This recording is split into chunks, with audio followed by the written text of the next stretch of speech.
We made it. Hello. We're here. We were only 1 minute late this time. That's a new record. That's good. Yeah. Especially if you would have known where I was 20 minutes ago. It's like, wow. Yeah. Fantastic. That's awesome. Well, 20 minutes ago, I was taking a nap. So were you? No, I was too. Not. Well, I guess 30 minutes ago. I got up about half an hour. I got home from work. I've been sick since that's why I couldn't do the show last week. I was sick and I'm still getting over it. Yeah, still getting over it. Oh wow. It's mostly over, but we had kind of a late night. So after work, I was like, you know what? I'm just gonna need a nap before the show tonight, or I'm gonna be a wreck. Yeah. So hopefully I don't know about you, but I need like an hour after I have a nap to wake up. So yeah, I do all right. I'll be okay. But yeah, I'm sure we'll get spinning up here pretty quick. Oh yeah. Yeah. Well, I made dill pickles and I've got my bread and butter pickles in the brine. Yum. So when we're done here, I have to do my chores and make the bread and butter pickles. Okay. Yum.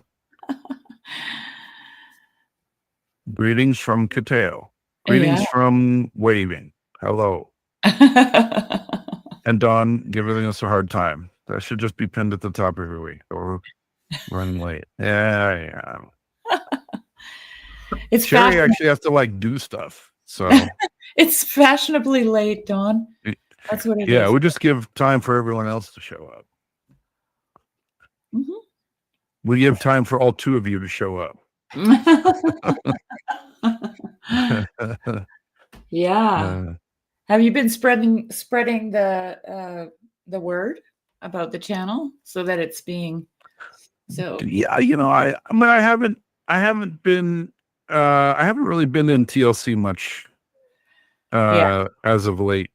The spirit seems to have changed, or maybe it's my spirit that has changed and I've drifted away, but regardless, it's just not as much of a draw for me. I think I have to focus on at work, and so I don't have the free mental space to have to be able to track 6 people having a conversation about whatever the current events are in TLC.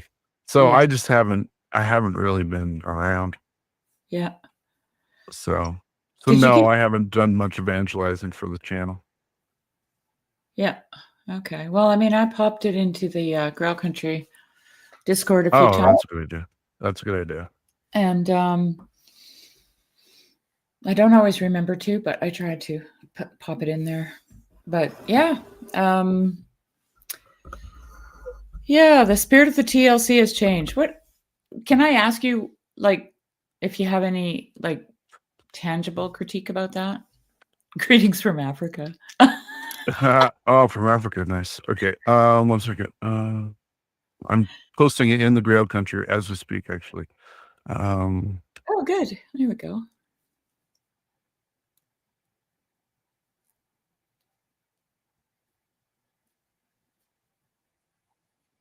And I can't type and talk at the same time. It's okay. It's okay. I could do a lot of things, but I can't do that. My brain feels a little bit like scrambled eggs because it's really hot here. It's just been really hot for a long time. This room is cool that I'm in, but that's good. Outside is almost unbearable. Yeah, it's 93 in the camp trailer where I'm doing the show right now. Oh, so, have you got your air conditioning on? No, it doesn't work. Oh no, Jeremy. I'll tell you that in Freemason units. So we're here in 33.8888888888 degrees. So yeah, well, it's close to that here. Right. I'm going to get rid of our loud background. There we go. Okay. You got all the stuff going on. Yeah. Like DJing. I'm out of sorts. Yeah. The StreamYard. Yeah, I'm trying over here. Still a noob after all this time. No, You're- so okay, so TLC. yeah. I would just say uh I don't I don't um it just seems, well, I don't know. I mean, it's bigger and there's still the same original names, but and I wasn't able to go to Midwestuary, and I don't think I'll be able to go to the one in Southeast either. Oh, That's okay. yeah, well, my daughter's school that's their homecoming Right. game, Oh so yeah. we're going to the homecoming game that weekend. Yeah. So, Yeah. but anyway, it's just it's I think it's just more my attention span. I Mhm. just don't like. I don't have the brain space right now because of other stuff going on in my life to Yeah. just entertain people doing their meanderings. Mhm. Um, and just talking around these subjects over and over. I'm just kind of tired of it, to be Yeah. honest with you. So it's nothing wrong. Nothing is like, I'm not scandalized in any way. It's just No. kind of like, Yeah. kind of over it. That's all, Yeah. Yeah. you know? Um, Yeah. I love the people who come here and join us. I love that we're doing this project together. I love sharing the Heliand. And I'm really looking forward to getting back to the Lives of the Saints. Although we're at the spicy part of the Gospels, tonight Yeah. is basically the arrest, or tonight is the Last Supper. So Well, it'll be good. yeah. I mean, we are taking our time, but here's the thing. It's also summer. Yes. I think Right.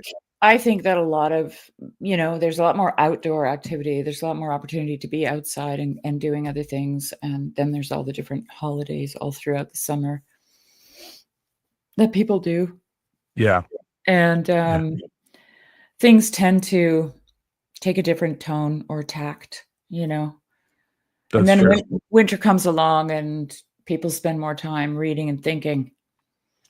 Yes. For better I or for have worse. yeah, like I have a theory that that's why Jonathan Pajot, Matthew Pajot, Jordan Peterson, who else? Who else is Canadian, eh? Oh, Kurt Jaimungal. I mentioned that to you Yeah. the other day.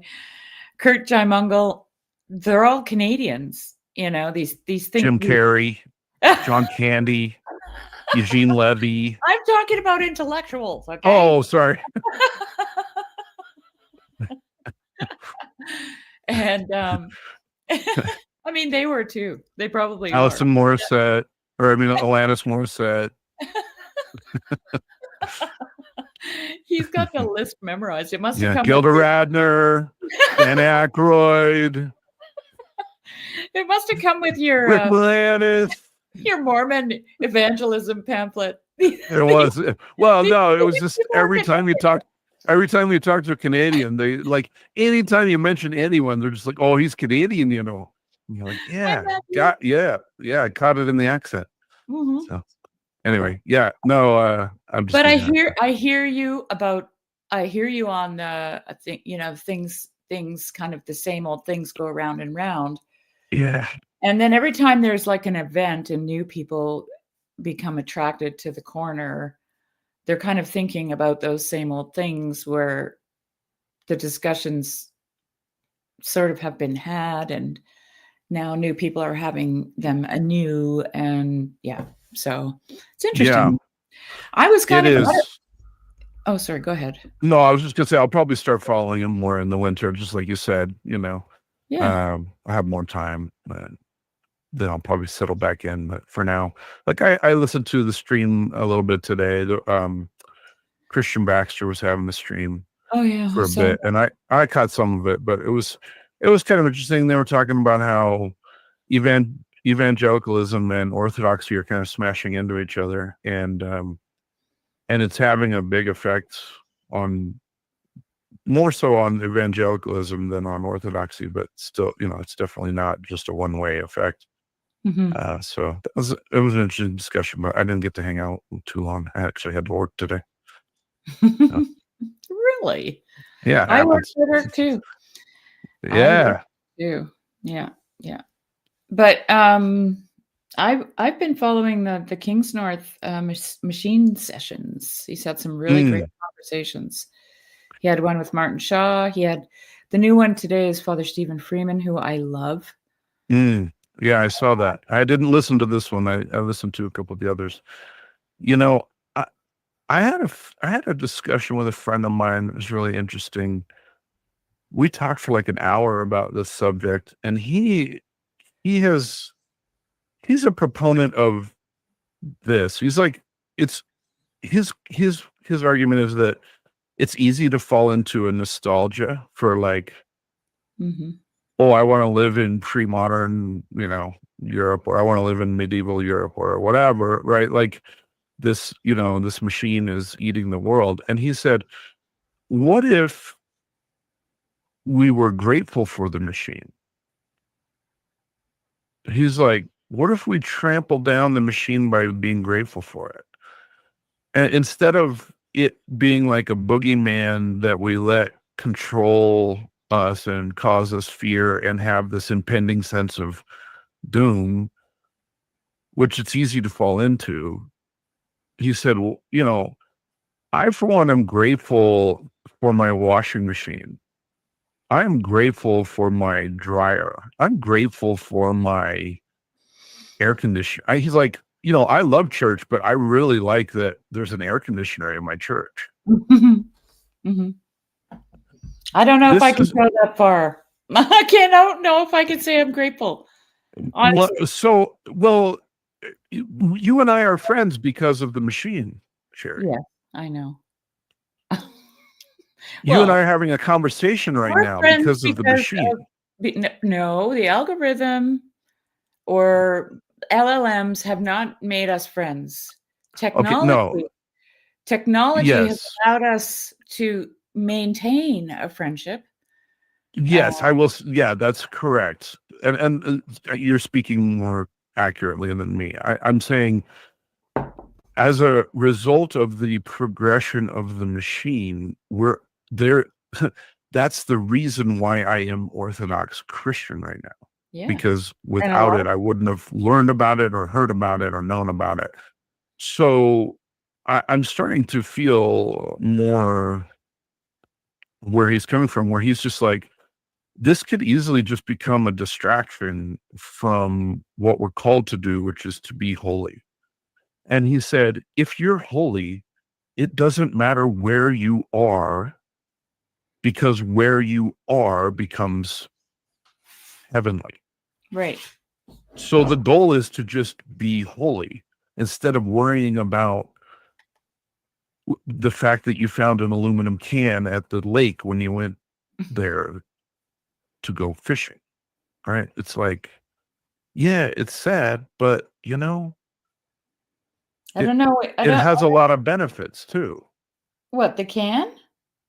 No, I'm saying the machine. I'm using that as a flippant image of the spread of the machine. Yeah, there you go, Don. Here we go. Kingsnorth will take my washer and dryer out of my cold dead hands. Yeah, right? Like I'm sure you'd have to do out of his cold dead hands too. Like, I don't think he's against the washing machine. Maybe I'm missing his critique a little bit then. Yeah, as I think lots of people are missing his critique, but because they have a kind of a less of a nuance. It's like, I haven't heard Vervaeke's talk from Midwestware, but I've heard about it. And he said he will never use LLMs. Okay. But then he also said that artificial general intelligence is not LLM. Okay. Those two things are different. Yes, they are categorically. And I don't think AGI is even possible. Frankly. But I don't know what the rest of his conversation, his talk about it was. Apparently he was very passionate about it. Yeah. And my first, and then Paul VanderKlay did his take on it, and he said that it was a kind of fundamentalism, which I thought was like low-hanging fruit, honestly. Because he made the connection that Vervaeke came out of a fundamentalist background, and so now he's having a fundamentalist reaction, which that's just cause and effect at play there. And I think Vervaeke is a lot more informed about cognitive science and the effect of LLMs on human beings. Yeah. And that is what he's making his case based on, right? Mm-hmm. And so and then Carolyn Ross wrote just an incredible Substack, which I didn't read. I skimmed it because I've been busy and I haven't been able to sit down. But she gave really good examples. She had a conversation with Paul Kingsnorth as well, and she gave some really good examples of horrible conversations that people have had with these things that have led to their deaths, actually. Right. Right. Well, I've seen people who say they're engaged to one. Wow. They got marriage proposal and a ring. And here's the thing. How different is that from pushing your little coiffed poodle in a stroller dressed like a little baby girl? Right. It's not any different. So there's this No. attachment thing that human beings do to stuff. They anthropomorphize things. They can even have a plant, for God's sakes, if they really wanted to. You know? Yeah. But the problem is the dog never talks back. The plant never talks back. You know, the dummy in the corner never talks back, you know, whatever it might be, the doll. But the LLM does. The machine does, yeah. No, that's a fair critique. And I totally share your reticence. I'm constantly sending, because at my company, there's a couple of people who are really trying to push AI, and a lot of us are not on board with it. So I'm always just trying to share exactly the kind of things you're talking about, like the unexpected and unforeseen kind of second order effects of these things, really biting people in a way that they're not ready. They're just not prepared for it. There was a. Let me just say this really quick. I don't think they can be prepared for it.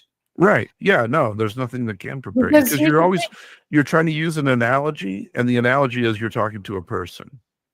That's the problem. And here, that's how the story of the fall begins in Genesis. Eve's talking to a snake. Right. Okay. And what happens? She becomes deceived by it. Yeah. She's not talking to Adam. She's not talking to her husband, you know?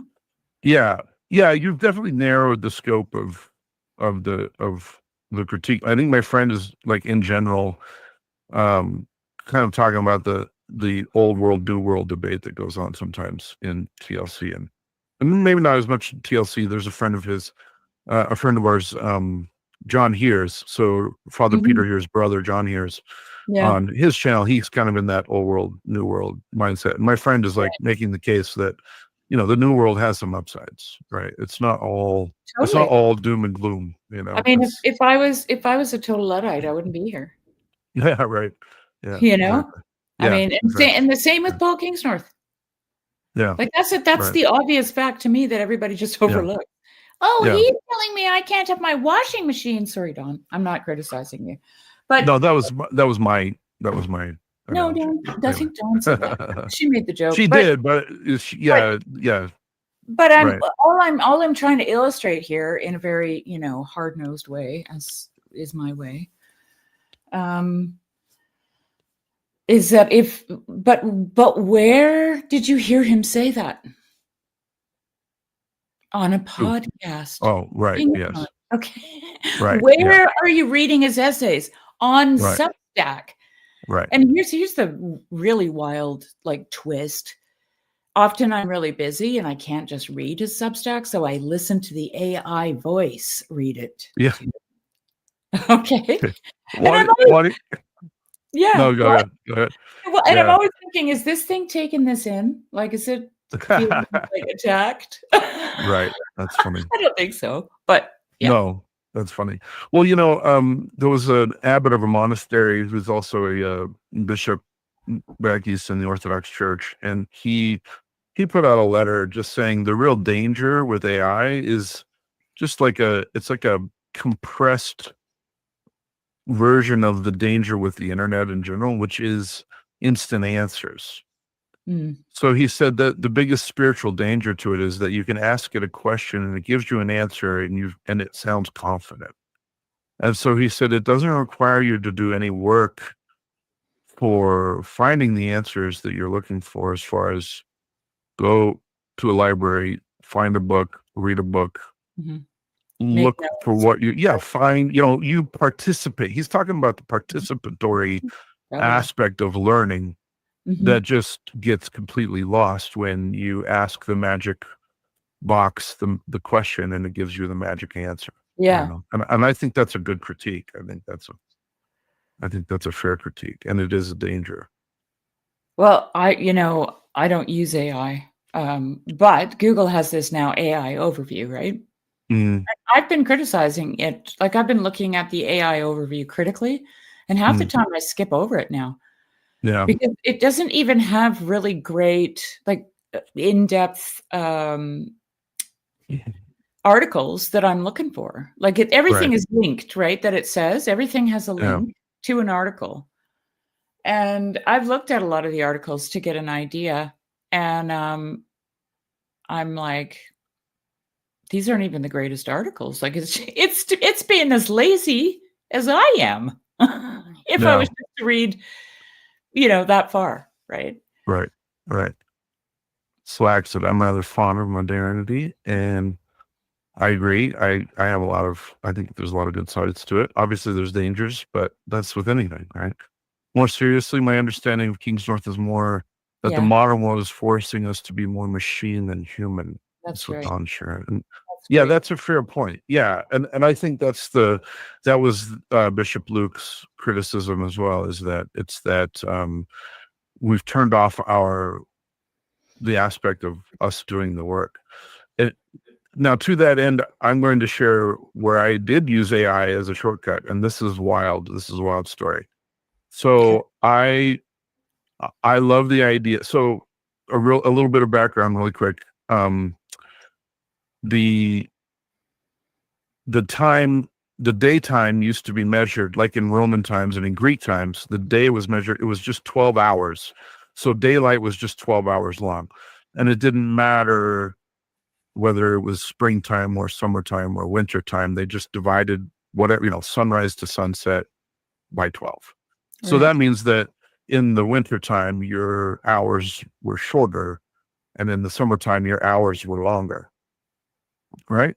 Because there's more daylight. Are you following? Okay. Yeah. So that means and prayer times have always been tied to like third hour, which is 9 a.m., sixth hour, which is noon, ninth hour, which was 3 p.m., and then sunset, right? So I was like, well, I want to pray the hours, but I don't want to just use the clock. I want to do it in a more embodied way, tied to the way they did it until the 1500s, which was this way, where the day was 12 hours long. And so that means, like right now, solar noon, which is sixth hour, is actually at 1:30 p.m. in my neck of the woods. So instead of praying it at noon, I wanted to pray it at 1:30. I wanted it to be tied to the solar cycle, right? Solar cycle. So what I did was I had AI write an app for my phone that uses GPS to find the sunrise and sunset from my area, calculate the amount of daylight, and then calculate when 25%, 50%, 75% of the day is, and send me a notification calling me to prayer. Yeah.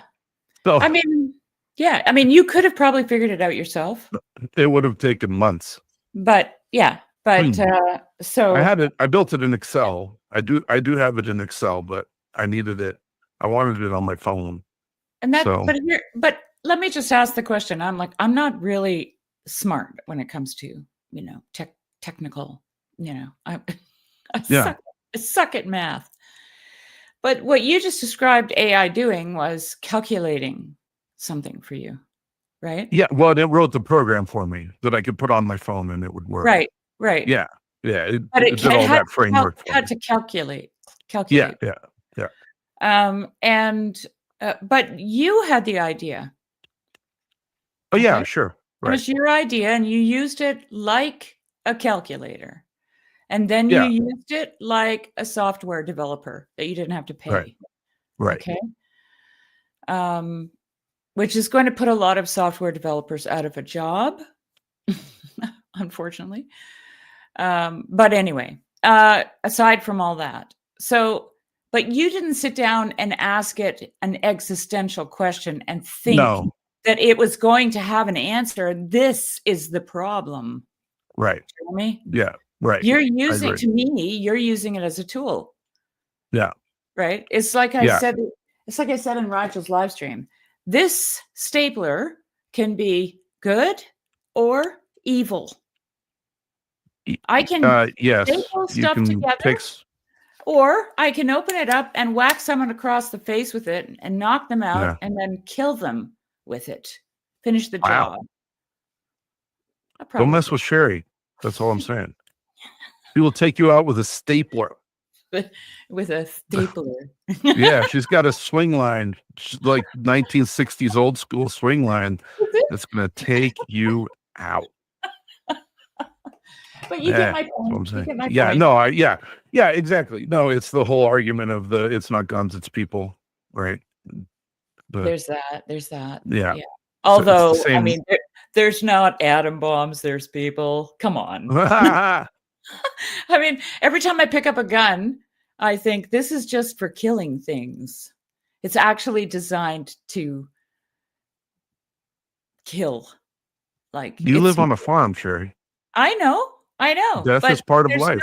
There's no getting around the fact that the gun was designed to kill. Correct. It's not. Yeah. It's not. You can't just decide to use it to do watercolor. Well, people do use it as a hobby for clay pigeon shooting and stuff like competitions. But you're right. Yeah. I understand. Yeah. No, I mean, it was originally made for hunting and war, right? Both hunting and war. I mean, it has the dual purpose. Yes, it kills things. It kills animals as well as it kills people. And that's pretty handy in the wintertime when you're hungry. Sure. So anyway, we don't have to go down that road. Or an animal is suffering or something. Yeah, exactly. So well, maybe we should I'm your daughter is gone now, isn't she? Yes. So now you have to fight with me great for my daughter. No, this is great. No, it's good. No, I will say, I'll repeat for the audience in case you guys haven't heard. My daughter's 18. She just went to college, and she is vehemently opposed to AI in all forms and in any way. Like she hates it. She's not a fan, and will not touch an LLM. Will not. She has no interest or desire. Not only no interest, vehemently opposed, like disgust. Her disgust response just goes off the charts when you bring up AI or LLMs. Super, super interesting, actually. And she's not unique among her age group. A lot of her friends feel the same way. They hate it. Yeah. So, yes, I've heard that, Jess. That Plato had the same critique of the written word, that you wouldn't actually know it. You wouldn't know the material, and you wouldn't be able to share it with others because you were in your own little world. Related to that, St. Augustine was astonished to find out that there were people who could read without speaking, that would just hear the words in their head, because he was like, almost everyone he knew could only speak. They would only speak when they were reading. So. Well, there is a fantastic book by David Abrams called The Spell of the Sensuous, where he thoroughgoingly illustrates the loss, what the loss of oral culture has done to us. And I can't imagine, he wrote that a long time ago. I'm sure maybe he's going to revise that book and add a whole, new section to it. Related, there was a book I read called The Weirdest People on Earth, and it was a similar analysis. I'll bring it up real quick. There. We are going to get to the Heliand. Thank you for joining us. We have quite a few people tonight. We're happy you're here on a nice, what many people consider to be the first day of fall. the first, we're back to the regular schedule fall. But let me share this real quick. So this book, The Weirdest People on Earth, by Joseph Henrik, he makes the point that high literacy, why can I not say that word? Literacy? High literacy rates actually fundamentally change not only our culture, but even the very structure of our brain. And that it has led to, like, he's putting the printing press and the Protestant Reformation, which led to the widespread call for literacy, as the cause for why American culture is so different than any other culture in history or any other culture in the world. But not just American, but European culture. But it's definitely magnified in America. It's a great read, very interesting. Really enjoyed it. What does he mean by weird? It's an let's see. Oh yeah. Western, educated, industrialized, rich, and democratic. So that kind of sounds like the left hemisphere. Yes. Yeah. Highly individualistic, self-obsessed, control-oriented, nonconformist, and analytical. Yes. He's making the argument that that's because we all know how to read. Yeah, well, that's a way of grasping something, right? Which is what the left hemisphere does. Yeah. So interesting. Before we start the Heliand, I just wanted to read something that I read. I have a favorite Substack that I read. It's one of the ones that I always read, no matter what, as long as it's not a paid. I don't support the guy, but he's got like 34,000 subscribers, so I think he's okay. But I just want to read. It's a poem that he wrote. His name is Eric Rittenberry, and it's called True Creators. And this was the latest Substack post from him. In a world where and this is when you mentioned the way things are in the corner, this just automatically popped up in my head, and I thought, oh, maybe I'll read this. Yeah, take it as you will. Great. Let's do it. I'm in. In a world where self-worth is measured through the filtered gaze of a camera lens, where relevancy depends on relentless exposure, I have come to see that the truest, most authentic creators are those who shun the spotlight, the few solitary figures quietly attuned to life's arcane rhythms, content to remain unseen. They dwell far from the clamor of the ego-driven crowd, that congregation of convulsionaries, self-assured with their half-knowledge, heaving their regurgitated views into the digital abyss, fishing for desperate disciples who will kneel at the altar of their cheap insight. Authentic creators feel no compulsion to adorn themselves with titles, to animate their anemic individualities with boisterous antics, to parade their prestige or flaunt their unmerited pride as a means to disguise their inner wasteland. They understand that speech should be scarce and devoid of platitudes and catchphrases. They speak only when their words can rise above the purity of silence, carrying truth and profound emotion, distilled into the simplest and most essential form. They create in the shadows, tucked away from the prevailing passions of the dispossessed glory grabbers, content in doing their work for its own sake. They aren't bogged down with inane vanities or a need to appear virtuous. They are metaphysical vessels of a creative power that extends far beyond the margins of self, and their reward is not found in the unhallowed trappings of riches and notoriety, but in a kind of inner glory and genuine gratification that those with a fierce fetish to be revered and praised, rarely achieve. That was like powerful, you know? Yeah. When I read that. Yeah. It reminded me of, oh man, I just lost it. It reminded me of losing what I was going to say. Sorry. Well, you know, like I'm scrolling through YouTube and I'm thinking to myself, like, because I'm really trying to refine the algorithm. And here's the funny thing. I just keep saying not interested, don't recommend, not interested. Yeah. And my YouTube feed is it's like this long now. Yeah.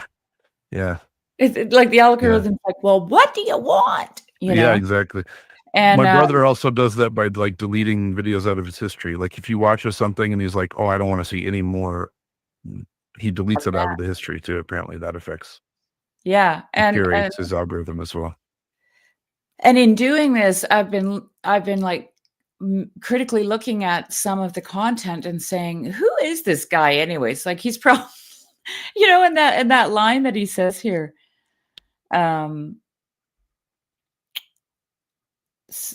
self-assured with their half-knowledge, heaving their regurgitated views into the digital abyss, fishing for desperate disciples who will kneel at the altar of their cheap insight.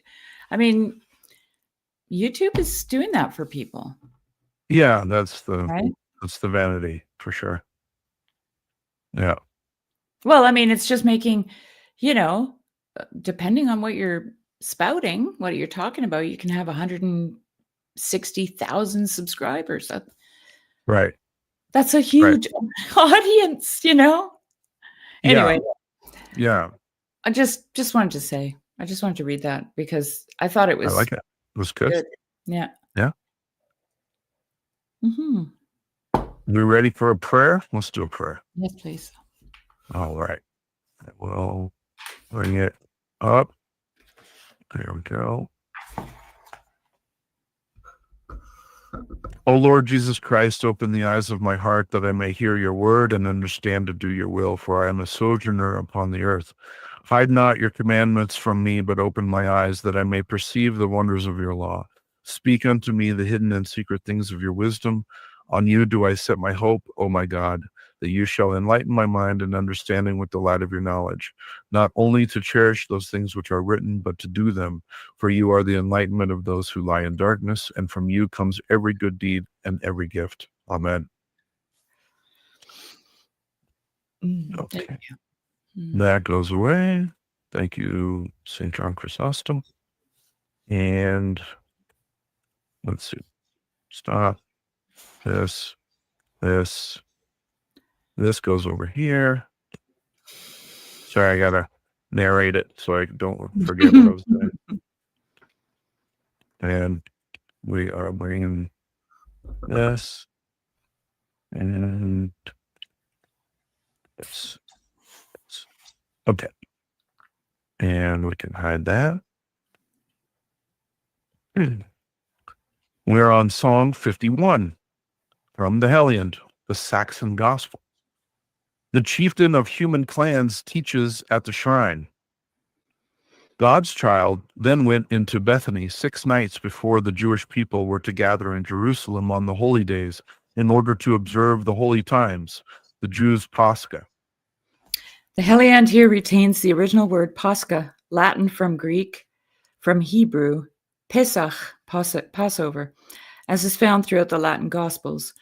This was also done in Song 1 with the word for gospel, evangelium. Some Heliand interpreters feel that contemporary hearers of the Heliand would have understood Pascha in this passage as the Jews' Easter, on the grounds that Christian usage, as in the Paschal candle, etc., would have been the only usage familiar to them. Others feel the word would have been understood as the Jews' Passover. Educated monks would no doubt have understood it properly with both of these levels of meaning. Okay. God's Son, the mighty, waited among the crowd. A great number of men, many were present because of his words. Two women were around him in that place, Mary and Martha.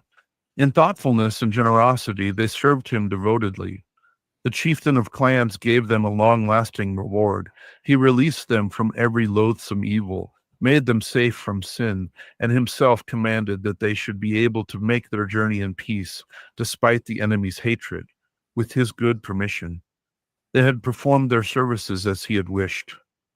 Then Christ the ruler, the chieftain of human beings, set forth with the people to go into Jerusalem, where the hateful Jewish leadership was during the holy time, guarding the shrine. There were many warriors there of very powerful clans who did not want to hear Christ's words, nor did they have any love in their feelings toward God's child. Quite the opposite. They were so angry at him, these haughty people, this violently hostile human clan, that within them they thought maliciously of him and had his murder in mind. They understood Christ's teachings sordidly and wanted to punish the Mighty One for his words, but there were so many people around. So many earls of the nobility were around him all day long. The little people had surrounded him with their persons because of his sweet word, so that the opponents among the Jewish folk did not dare to take him. Instead, they avoided him because of the crowd. In this passage, I didn't finish this. Anyway. I didn't see that it went over. Sorry. Yeah. In this passage, the author produces an image of harmony in which both the upper class and the ordinary people unconsciously combine to protect Christ. In previous passages, the author has sided alternately with the upper class for not coming to religion in order to find handouts, and with the little people for being more generous-hearted and open to Christ. I just want to read that. Can I read the rest of the Pascha thing? Yes. Quickly. Interestingly, the author makes no attempt in the passage to add an explanation or substitute the Germanic equivalent for the Pascha feast by naming it after the Germanic goddess of springtime and the direction east, Ostar, as was done in Tatian. Now, okay, I have to admit, I read this word Tatian several times, and I didn't know he was he like an early historian or an early church father or something? Don't know. Somebody quoted him. I think it was Dr. Nathan Jacobs quoted Tatian at some point, and I'm like, oh my God, there's a person? I thought it was a book. I thought it was like a book or something. Anyway, I have to check it. Maybe. I don't know Tatian. Maybe we can look it after. Look it up after, Jeremy. Sure. Oh, here we go. I was looking on my phone. Tatian the Syrian, an Assyrian Christian writer and theologian of the 2nd century. Tatian's most influential work is the Diatessaron, a biblical paraphrase or harmony of the 4 Gospels that became the standard text of the 4 Gospels in the Syriac-speaking churches until the 5th century, after which it gave way to the 4 separate Gospels in the Peshitta version. So he was the one who took all the Gospels and synthesized them into one, just like this. Yeah. But in Syriac, the Syriac language. So, because he talks about this Tatian. I wonder how close to the Tatian the Heliand is then. That would be. I don't know. That's a good question. Yeah. Then mighty Christ stood within the shrine. He spoke many a word of benefit to the sons of men. There were people around him all day long until the light, the sun, went to his rest. Then many of mankind made their way home. There was a great mountain nearby, outside the hill fort. It was broad and high, green and beautiful. The Jewish people called it Olivet by name. Christ the rescuer went up the mountain then with his followers, and the night surrounded him. Wow, that was nice. Nature is also depicted as being in harmony with human goodness in this passage, as night imitates the protective behavior of the good earls and the little people, and as the author extends the image of surrounding with synonymous verbs. And the night surrounded him, so that none of the Jews really knew he had been there, when, as light came from the east, he stood at the shrine, the chieftain of people. There he stood, receiving groups of people and telling them so much in words of truth that there is not a single person in this world, here in the middle realm, so clever, not one of the sons of men, who could ever get to the end of those teachings which the ruler spoke at the altar in the shrine. He always told them with his words that they should get themselves ready for the kingdom of God. Every human being should, so that on that great day they will be honored by their chieftain. He told them what sins they had committed and always commanded that they be eliminated. He told them to have feelings of love for God's light and to leave all wickedness, all perverse arrogance behind, to accept humility, to take it into their hearts. He said that the kingdom of heaven, the greatest of goods, would then be theirs. Many men were turned to his will after they heard the holy word of God, heaven's king. They acknowledged his great strength, the coming of the chieftain, the help of the Lord, and that the heavenly kingdom, the rescuer, and God's mercy had approached the sons of men. Some of the Jewish people were extremely angry. They were cruel-minded, vicious-spirited. Excuse me, one half of a line is missing here from both the London and the Munich manuscripts. So there's ... Yeah, they did not want to believe his words, but instead waged war mightily against the power of Christ. Because of this wretched conflict, the people were not able to arrive at a firm grasp of faith in him. They were never granted the benefit of being able to possess the kingdom of heaven. God's son then chose to walk away. The ruler left the shrine, his followers with him, and the chieftain's child climbed up the mountain. He sat there with his warrior companions and told them many words of truth. They began talking about the shrine. The men spoke about God's house and said that there was no better sanctuary on earth made by Earl's hands. No better holy place. Those are just two words in the footnotes, Allah and Rakud. I don't know. Yeah, I don't know. What that refers to. Constructed with great effort by human labor. The powerful one spoke, the high king of heaven. The others listened. I can tell you, he said, that the time will come when not one of its stones will be standing on top of another. It will fall to the ground and the fire will take it, the hungry flames, no matter how magnificent and well-constructed it may be now. That is the fate of everything in this world. The green of the meadow fades away. This sentence is the Heliand's addition to the biblical account, Matthew 24:2. Christ is shown, am I reading the right thing? Yeah. Yep. Okay. Christ is shown here both as soothsayer and in the Germanic tradition, giving fate and fatality its due. The last phrase, Tegle did groni uang, the green meadow disappears, may be a contemporary saying which the author chose to add. Then his followers went up to him and asked him very quietly, "How long will this world and its happiness still stand before the end comes, the last day that the light will shine through the clouds in the sky? And when can we hope for you to come back to the middle world to judge mankind, those dead and those alive, my good Lord? We are very curious to know, ruling Christ, when that will happen." Psalm 52, the coming of doomsday. Jeremy, I just wonder, are you okay to read? Do you want me to read? I'm fine. Okay, good. Yeah. Am I No, flubbing? I know you're not feeling well, so that's... Oh, no, the nap helped. I'm good. Thank you. Okay. The coming of doomsday. Christ, the all-ruler in his goodness, gave the men this answer. The good chieftain has so concealed that, he said, so deeply has that been hidden by the heavenly kingdom's father, the ruler of this world, that not a single one of the sons of men can ever know when the great time will happen in this world. Truly not even God's angels, who are always in his presence and who go before him now, and who go before him know. And so they cannot say truthfully in their words when it will happen, when he, the mighty chieftain, will come to visit man. The Holy Father in heaven is the only one who knows. It is hidden from everyone else, living and dead, when his coming will happen. I can tell you, however, the amazing signs that will occur here before he comes to this world on the great day. They will happen to the moon's light, and the same thing to the sun's. They will both turn black and will be surrounded by darkness. The stars, the bright tongues of flame, and the heavens will fall, and the earth will shake. The whole wide world will tremble. There will be many such signs. The great sea will rage. The ocean tide will terrify the inhabitants of earth with its waves. Then clans will wither away because of the great stress.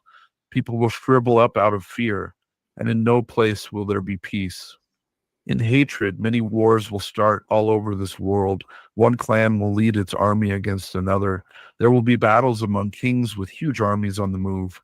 Many will meet a painful death, their clear war fate.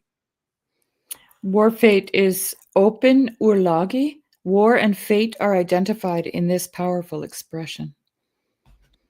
Many will meet a painful death, their clear war fate. It is a horrible thing that people ever start such murder. This parenthetical expression of the author's sentiment about warfare is very useful in the interpretation of the Heliand's use of Saxon military concepts. The author clearly admires soldierly virtue and especially Gisidi, warrior companion loyalty, but he is not in favor of commencing actual warfare, least of all large-scale warfare. His blaming of those who start war may be both an anti-Carolingian comment as well as an implicit acceptance of the need for military defense. He does not condone warlike behavior. Then there will be an enormous dying of human beings which will come over the whole world, greater than any that ever occurred in this middle world because of plague. People lie sick, they fall down and die. Their days ended, their lifetime complete. An immeasurably great, deeply cruel hunger comes over the sons of heroes, the greatest of famines, and that is not the slightest of the agonies that will come to pass in this world before the day of doom. When you see these things happening in this world, you can know for sure that the famous last day is approaching the people of the human race, and so is the power of God, the stirring of the might of heaven, and the holy coming of the chieftain in his glory. Listen, you can recognize these things by using these trees as an image. When their buds swell and they go into flower, and their leaves appear, and their foliage opens up, the sons of people know that soon thereafter summer arrives, warm and pleasant with beautiful weather. So you will also know by the signs I told you here, when the last day is drawing near for human beings. I tell you truthfully, this people, these clans, cannot pass away before my word is fulfilled and has come true. The author has managed to finesse the problem of this generation will not pass away before all this has come to pass by understanding generation in a Germanic way as clan or type of people. Thus, the possible Saxon question, based on the observation that that generation has passed away and the predicted day of judgment has not happened, has been avoided. The Heliand understands Jesus' comment as meaning the Jewish people cannot pass away before the last judgment. That's a rather healthy way of actually reading. Yeah. The final turn of the heavens and the earth will yet come. The final turn is giu-and, end, turning. This is a curious word for end, since it is rooted in the concept of turning. Oh, interesting. It is not clear whether for the Saxons the word would carry overtones from the motion of the heavens or from the spinning of woolen thread, where it might refer to the last turn of the thread of the three fates. If either of these two possibilities is correct, and there may well be others, then the measurer, time, or the fates are lurking in the background. And then I'll just read the next one. Sure. The final turn, and then 210 is carried out. Then you can just read through. Gelisted, accomplished, carried out, done. There is more than a hint in the addition of this verb that the words of Christ about the end of the world are not just prophecy, but are performative. What he has said about the end will not just be fulfilled, it will be carried out, since the words of God in the Heliand are indeed expression, but they are cause as well. They are magic. The final turn of the heavens and the earth will yet come, and my holy word will continue to stand fast, and it will all be fulfilled and carried out in this light. just as I have said before these people. Mm. Stay truly awake. The great doomsday is certainly coming to you, and your chieftain's might, the force of severe strength, and the famous time, the end turn of this world. Therefore, you should be on guard so that it does not catch you by surprise, sleeping on your bed, full of wicked deeds and crimes. Mudspell comes in the darkness of the night, just as a thief comes. Mudspell is Mutspelli, literally possibly anger tale or the wrath spell. Interesting. The end of the world in Germanic religion, a story whose horrible words about the ends of the gods and men and this world were expected to become performative. Mm. Mudspell comes in the darkness of the night, just as a thief comes, keeping his actions concealed. This is how that day will come to human beings, the last day of the light, with the people not knowing of it beforehand, just as the flood did long ago in Noah's times, when it destroyed mankind except for him and his family, whom God, holy chieftain, rescued from the embrace of the water. This is also the way in which the hot fire came from heaven and surrounded the high hill forts of Sodom land with black flames, cruel and hungry, so that not one man remained alive except for Lot alone. The chieftain's angels led him out of there with his 2 daughters up onto a mountain. Everything else, the country and its people, were destroyed by the flames of the burning fire. The fire had come as suddenly as the flood had done before, so also will the last day come. Mm. For this reason, every single person should think about this beforehand. Every human being needs to do this. Therefore, let your feelings be concerned. This verse is a direct address to the audience, marking it and the following song of the Last Judgment as significant. So, therefore, let your feelings be concerned. You know, it's a high point in the storytelling. Yeah. Well, I can't remember who I heard originally say it, and I've heard it several times, that basically we all will face the end judgment day, but we also need to prepare in this life, because the thief will come, Christ will come as a thief in the night to you when you die, right? So we have to prepare for that the same way we would prepare for the final judgment. It's the same preparation work. Yeah. Yeah. And I mean, I'm just reminded of that poem I read by David White about Revelation. Isn't Revelation a terrifying thing, right? Because you don't have time to say goodbye. Right. And Christ coming as a thief in the night for you. That's also that moment, right? Yeah. Where now now you've seen something you can't unsee. Now you know something you can't unknow. Yeah. And so therefore everything behind you is gone. It's been stolen from you. It's been taken like a thief in the night, right? Yeah. Yeah. Yeah. Song 53, Doomsday. Whenever it does happen that Christ the ruler, the famous Son of Man, comes with the strength of God, with the force of the most powerful of kings, and with all the holy angels who are up there in heaven accompanying him, to be seated in his own strength, at that moment, all the sons of heroes, all the people of different clans, all people living, anyone ever raised by humans in this light, will be summoned together to him. There he, the great chieftain, will judge the people, all of mankind, according to their actions.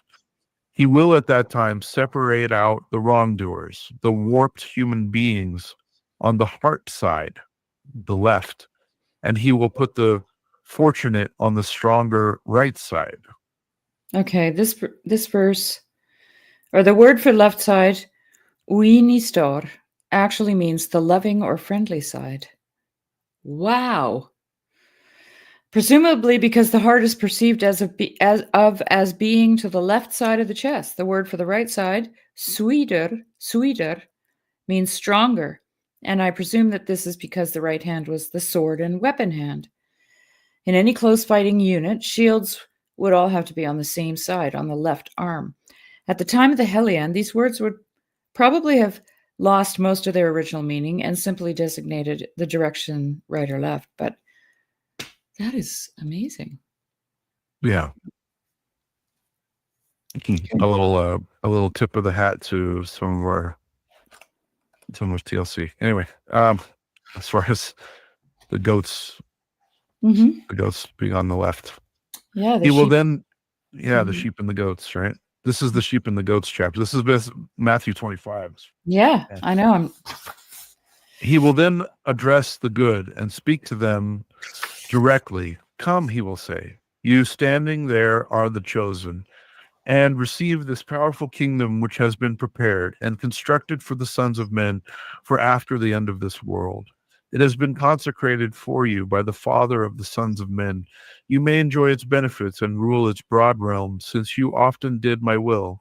You followed me gladly, and you were kind and generous to me with your gifts when I was hard pressed by thirst and hunger, when I was captured by freezing cold, when I was in irons, chained up in prison. Help from your hands often came to me there. You were kind and generous-minded. Your visits honored me. In this thoughtful passage, the just are conceived of as those who, regardless of actual social rank, possess a good warrior chieftain's attitude and virtues, mildi, kindness, and generosity to those embattled by life's hardships, and rendering support, helpa, to thanes captured by cold. Then those people will respond to him, my good Lord, they will say, when were you captured like that, hard pressed by such needs, as you are now saying and recounting in front of these people, mighty one? When did a single person see you hard pressed by such needs? You have authority over all peoples and over all the jewels they have ever acquired in this world. Then God, the ruler, will answer them, whatsoever you did, he will say, in your chieftain's name, whatsoever you gave away for God's honor to the people who are the least, many of whom are now standing here, those who, because of humility, were poor people carrying out my will. 2:15. This careful line can designate those who are poor because of submission, humility to the will of God. They were so fated. Or possibly Christian ascetics with a vow of poverty. It seems deliberately to exclude the same type of poor the author has previously seen as disreputable. See Song 15 and Note 86. Where did I go? Careful line. Oh, there it is. Yep. Whatsoever you gave them of your wealth to add to my honor was received by your chieftain himself. Your help came to the Heaven King. As in folklore, the poor thane needing assistance turns out to have been the chieftain himself in disguise. The author has touchingly reimagined Matthew 25:31-46 in a more folkloric manner and has reinterpreted Christian kindness as a Germanic chieftain's helpa. And I would just add here too that Odin or Woden, he often appeared as a beggar and judged people according to their kindness. Did you know that? No. He would show up at their door and they would have to give him hospitality. And so they had a culture of this, right? Yeah. Which is what I keep seeing throughout. I keep seeing throughout this whole Heliand the importance of hospitality, kindness, and generosity. Yeah. And that was very much a part of their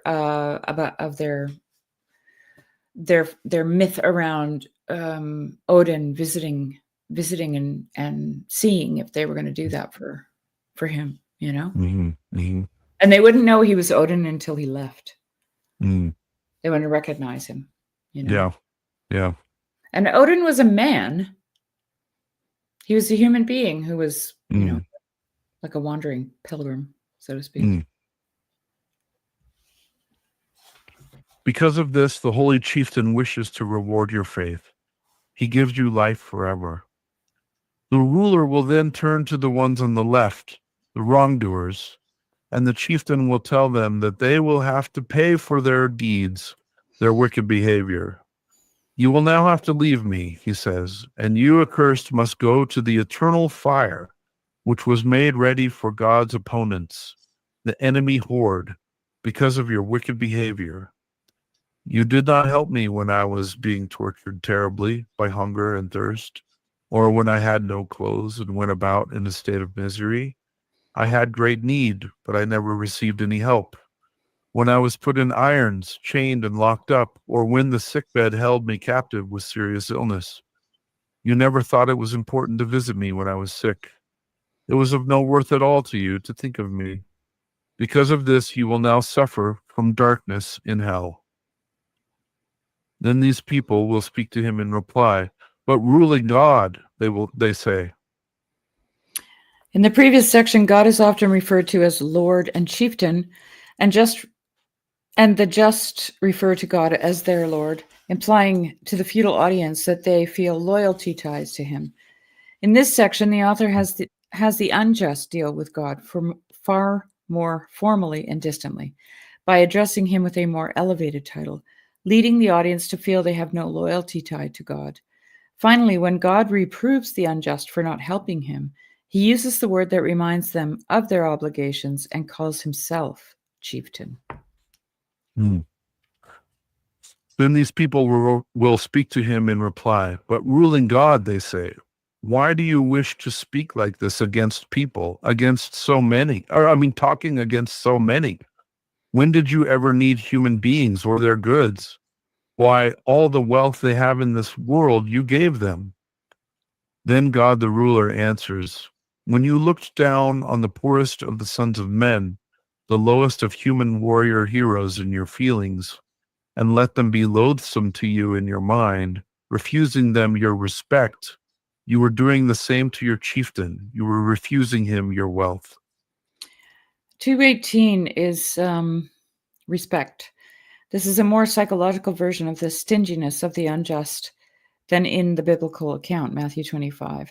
The crime of the unjust in the Heliand is that of psychological stinginess, the refusal to be generous, there it is again, in giving respect and honor to the poorer things.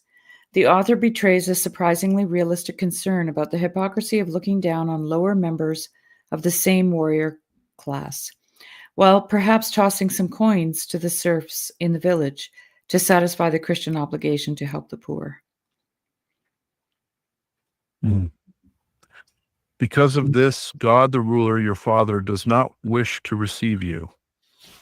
You shall go instead to the fire, to the deep death, where you shall serve the devils, the vicious enemies, since you were doing so before. After those words, he divides the people in two, the good and the bad. The damned, the warped human beings go off in a state of grief to hot hell to receive their punishment, unending evil. The high King of heaven then leads the pure people up from there to the long-lasting light, where there is life forever, God's kingdom made ready for the people who are good.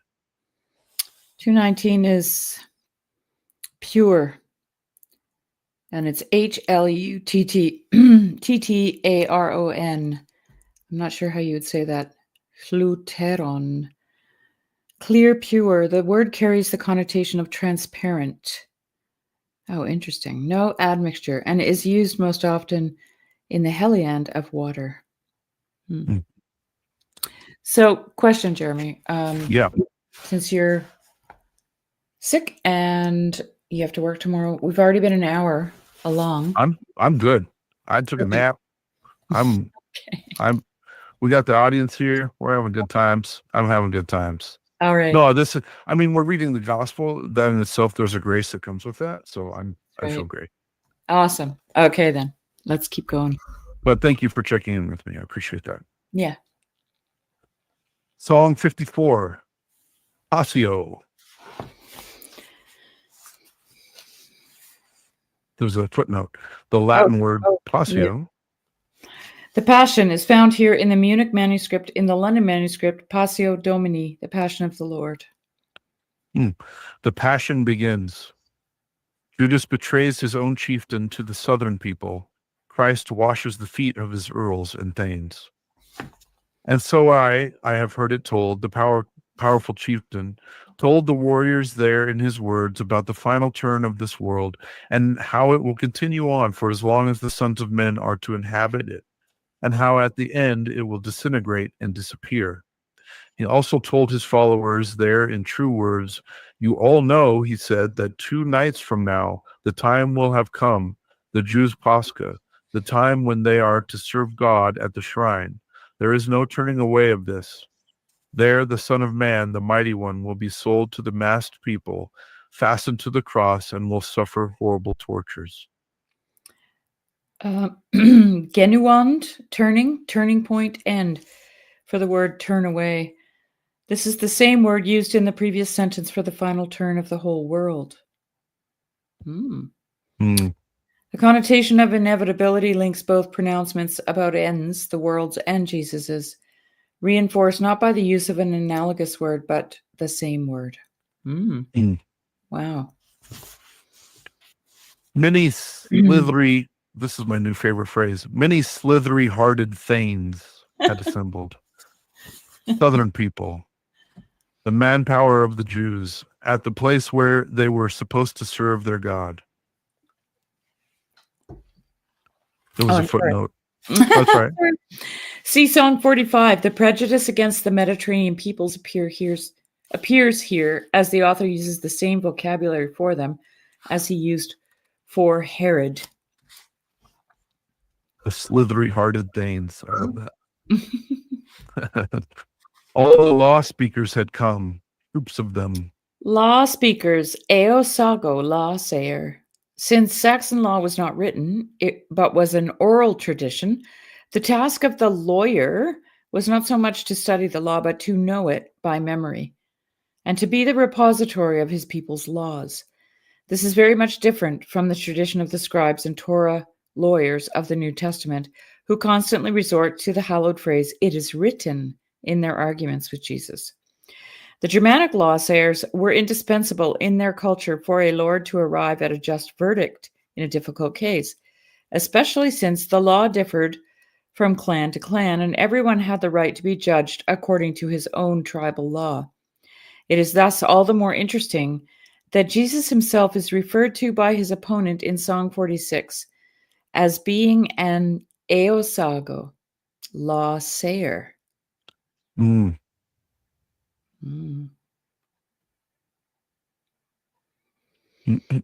Okay.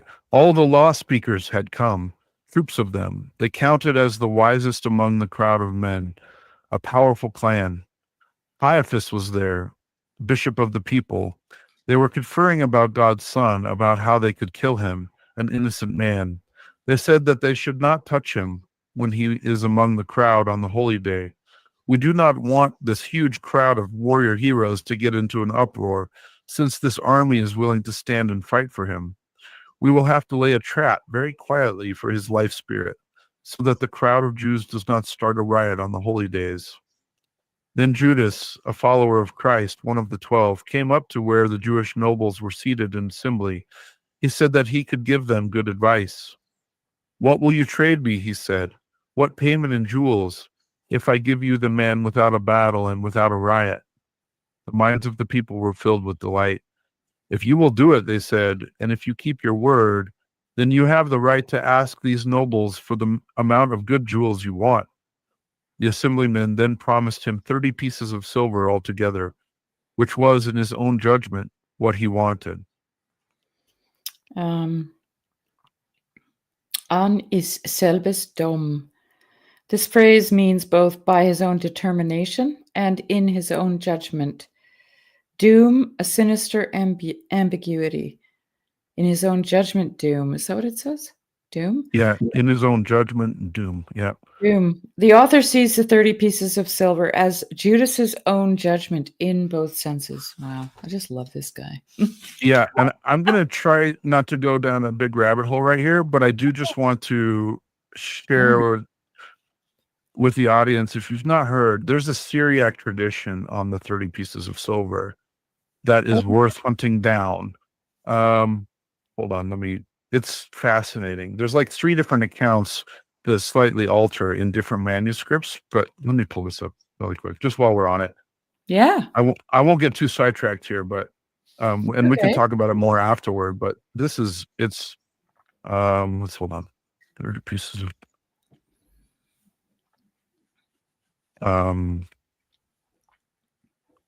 there was a paper where they actually collected it. Yeah, this is it. Okay. That goes away and that. Okay, so I'll bring this over. Can you see this? Yes, yes. The Syriac tradition of the legend of the 30 pieces of silver. Since the publication of the long-lost Gospel of Judas in 2006, there's been a flurry of interest in canonical and non-canonical traditions about the famous betrayal of Christ. One text overlooked in the excitement is the legend of the 30 pieces of silver, which traces the transmission of the coins paid to betray Jesus from Sarah's gift of the coins to Abraham up to Judas's purchases of the field of blood in Acts. The legend of silver was very popular text in medieval times and appears in a number of languages and forms, including Latin, Syriac, and Armenian, along with several European languages. Relatively little work has been done on this text. Indeed, there's yet to appear a formal critical edition. So, just really quick, it ended up with the 30 pieces of silver at one point ended up with, they were in the temple lintel, the Solomon's temple. There's an infinite number of us. Oh, whoops. Oh, that's fun. That's awesome. That's really fun. There we go. We had a brief look into eternity there. Anyway, so the 30 pieces of silver went through a long, they ended up getting taken. They were in the lintel of the temple. And then when the temple was destroyed by Babylon, they were taken into Babylon. Anyway, the Magi end up with them. Come back. They bring them back and they use it to buy the robe that didn't have any seam that ended up being given to Jesus. I'm mixing up the story probably, I think. But anyway, the 30 pieces of silver were eventually ended up given to Christ, and Christ is the one who paid them back to the temple as alms, according to this account. That's the legend, the Syriac That's legend. the legend of the 30 pieces of silver. Yeah, it's so good. And there's more detail, and we could read it after we finish the Heliand. I mean, after we read tonight if we want, but it's at least we could do a brief summary of it. But it's very cool. It's very fun. So anyway, sorry. Great. That's great. No, that's great. Okay. So the assemblymen then promised him 30 pieces of silver altogether, which was in his own judgment what he wanted. And Judas told the men assembled in bold words that he would give them his chieftain for that. So there's a footnote. Oh, I'm sorry. It's okay. To make Judas's act more appalling to the Saxons, the author does not use any of the more distant words for a ruling lord, such as hero or fro, but the word for one's own family head and chieftain, drotin. Oh, so like your patriarch. Mm-hmm. Judas then turned away from these people, his mind set on evil. He was calculating with such disloyalty how soon the time would come to him when he would be able to betray Christ to the hostile forces of the enemy. At that time, God's child of peace, Christ the true ruler, knew that he would have to give up these dwelling places and set off on the journey to God's kingdom, to his father's ancestral homestead. Not a single one of the sons of men ever saw greater love than the love he had for his men, his good followers. He arranged a banquet for them, seated them politely, and spoke many words of wisdom to them. The day slipped on to the west. The sun went to its rest. It was then the ruler requested with his words that water be brought to his hands, and the holy Christ arose at the feast, and there washed his followers' feet with his hands, wiped them afterwards with his cloth, and dried them with loving care. Then Simon Peter spoke with his chieftain. I do not think it is something proper, my good Lord, he said, for you to wash my feet with your holy hands. Then his Lord replied to him, the ruler, with his words, if you are not willing to accept that I wash your feet out of love, as I am doing for these other men here out of loving care, then you will never have a share with me of the heaven kingdom. At that, Peter changed his mind. Have authority, my good Lord, he said, For yourself, over my feet, and over my hands, and over my head too, Commander. Wash them with your holy hands. For this reason, I would like to remain in your favor and to have whatever part of the heaven kingdom you are willing to give me, chieftain, in your goodness. Christ's followers, his earls and thanes, suffered his serving of them in patience, whatever their commander, the mighty one, did out of love, and he intended to do a much greater thing, to be of service to the human race. The point of the washing of the feet has been changed from a moral one to a contemplative one. In Scripture, John 13, Christ says, when he has finished with the washing, if I, who am your Lord and Master, have washed your feet, you should wash one another's feet. The Heliand author avoids what, if literally understood, must surely have been unacceptable both as metaphor and behavior. The Heliand nicely finesses the impropriety of a lord washing noble's feet by having Peter bring this thought to expression.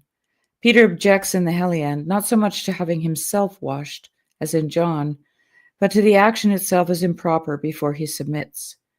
More important for the author is the contemplative observation made in the thoughtful conclusion that the lowly service involved in the washing of human feet was nothing in comparison to the service he was about to render at a much greater price to the human race.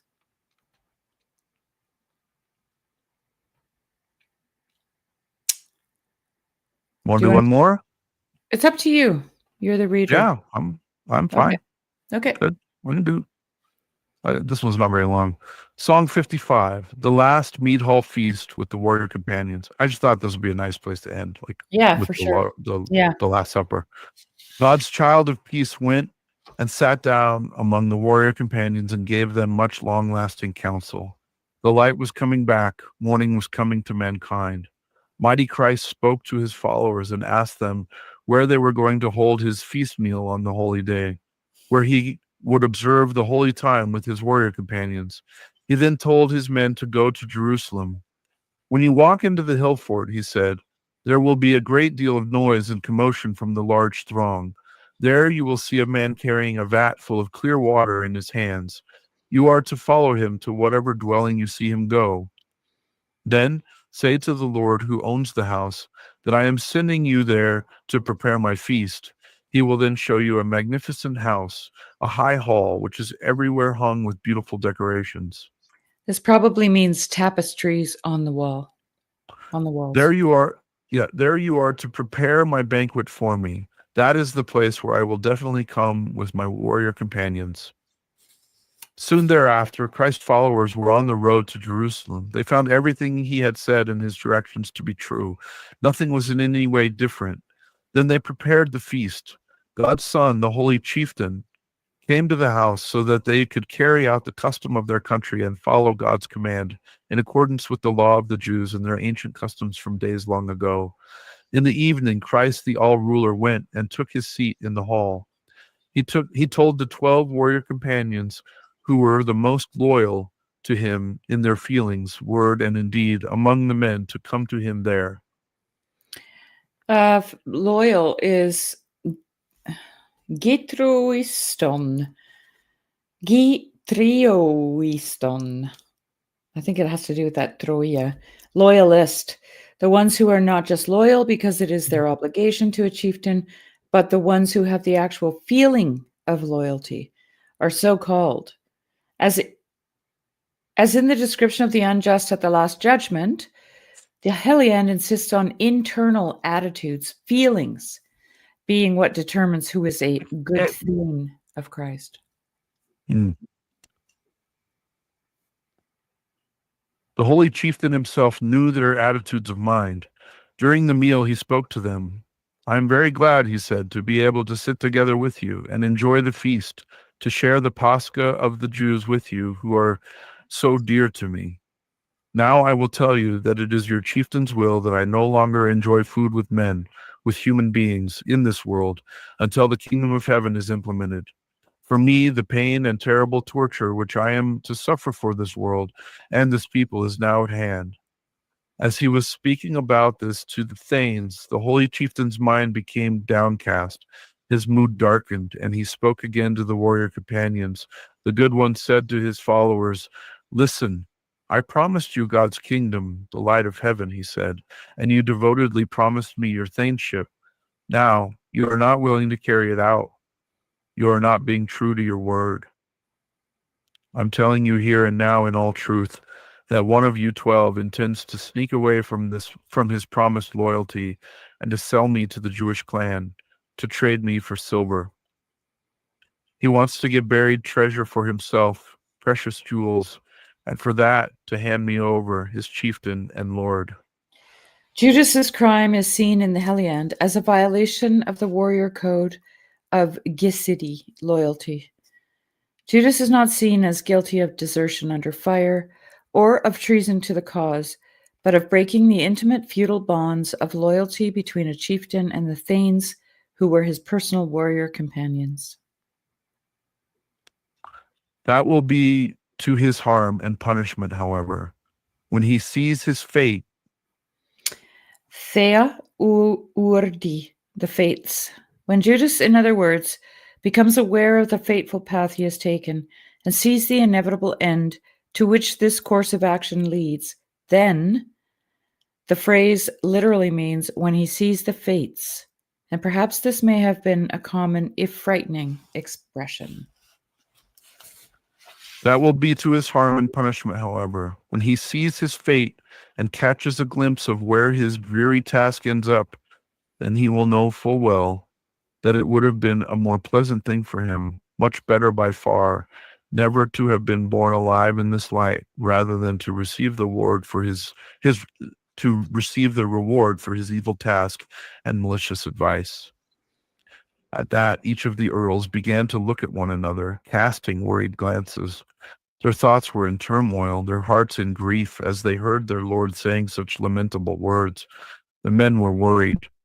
To which one of the 12 would he say that he was the guilty harm-doer, the one who had set the price at the assembly?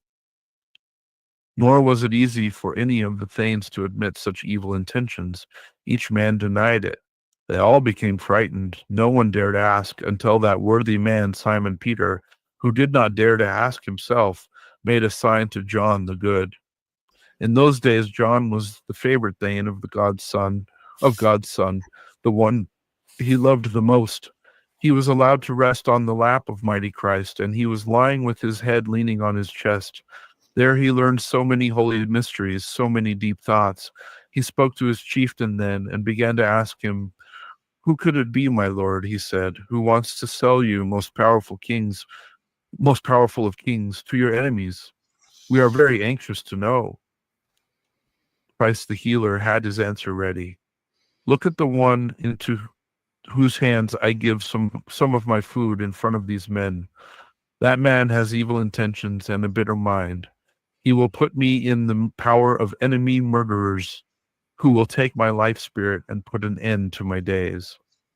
After that, he took some of the food in front of the men and put it into the hands of Judas, that mean criminal, and spoke directly to him in front of his warrior companions, and told him to leave his people immediately. "Do what you are thinking," he said. "Do what you are going to do. You cannot keep your intentions concealed any longer. Fate is at hand. The time has now come close." The time has now come close.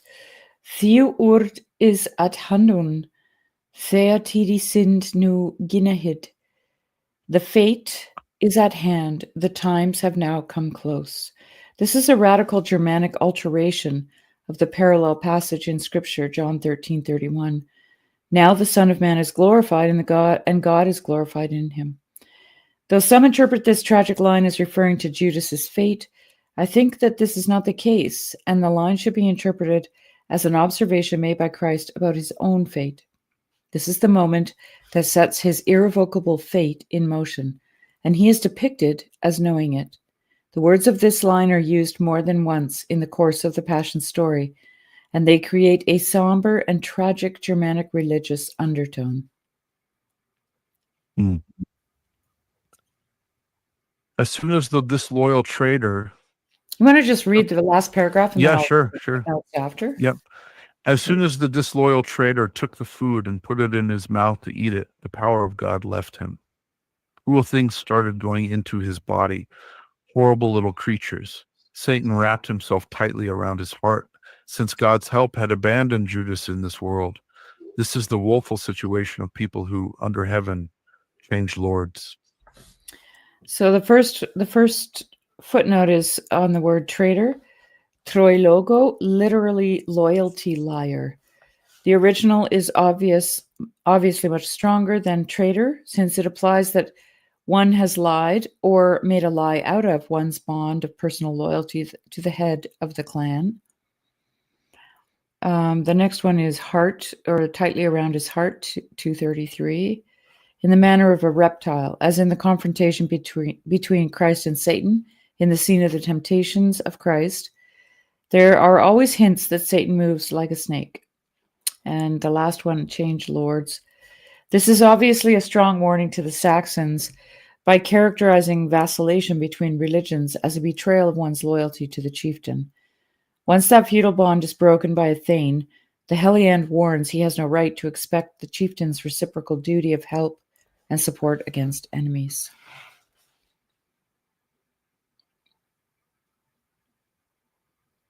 Okay, so I said we were going to lead Last Supper, but I did not scan all of Psalm 56, so we're going to leave it a cliffhanger.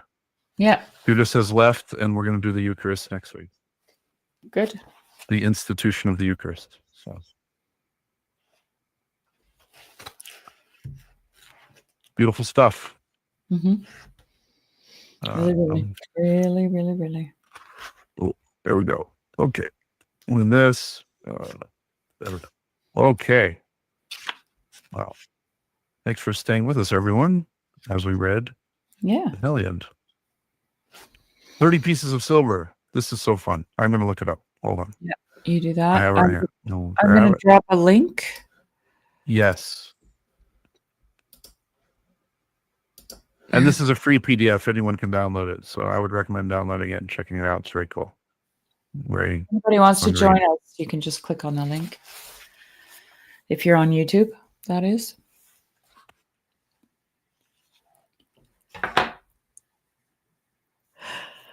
Excuse me. Oh.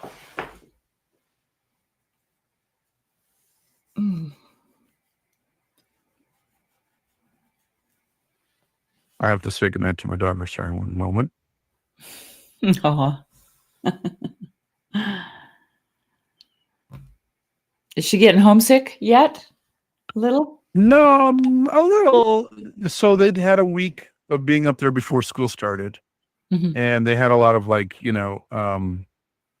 initiatory kind of activities. And I was busy. And then, so she was pretty busy. And then, her school schedule is pretty full because she's studying to be a jet mechanic, which means that most of her time in school is actually in lab. It's in a shop, building stuff, making stuff. So she really hasn't had a lot of time. Like her school she spends a lot of time in school. And so, and then she did come home on the weekend. So that helps.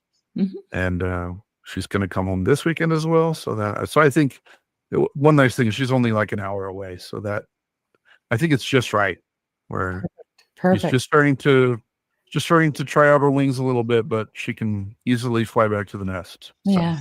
Seems to be just right. So far everything's been all right. Good. Glory to God. Mm-hmm. Let's see. Okay. Where did I put there it is. Open this up. Syriac tradition. Don says horrible little creatures is interesting. Yeah. Yeah. Crawling into you. Eingetreuer is still used in German. Oh, interesting. Okay. You and I will on my screen. Yeah. Okay. So let me make this a little smaller. I'm going to whip through this. So if you're going to try to read it, I'm sorry, but I wanted to give kind of a. You can link highlight. it, right? Yes, I will do that. Yes. So we could open it? Yeah. Oh, I am yawning. Hold on, I will do that. It lives here. I'll put it in chat. Mm-hmm. Mm-hmm. Let's see if this works. It did. Okay. So that's where it lives on the interwebs. So yeah, we'll go way down to the end where it's translated.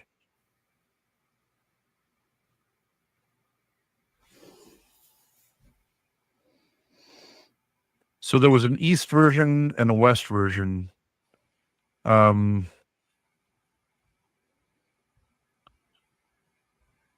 So yeah, I'll kind of skip ahead. So this was, no, let's see. Anyway, it's probably worth just reading separately because oh no, here we go. Yeah. East reception. Terah made these pieces for his son Abraham.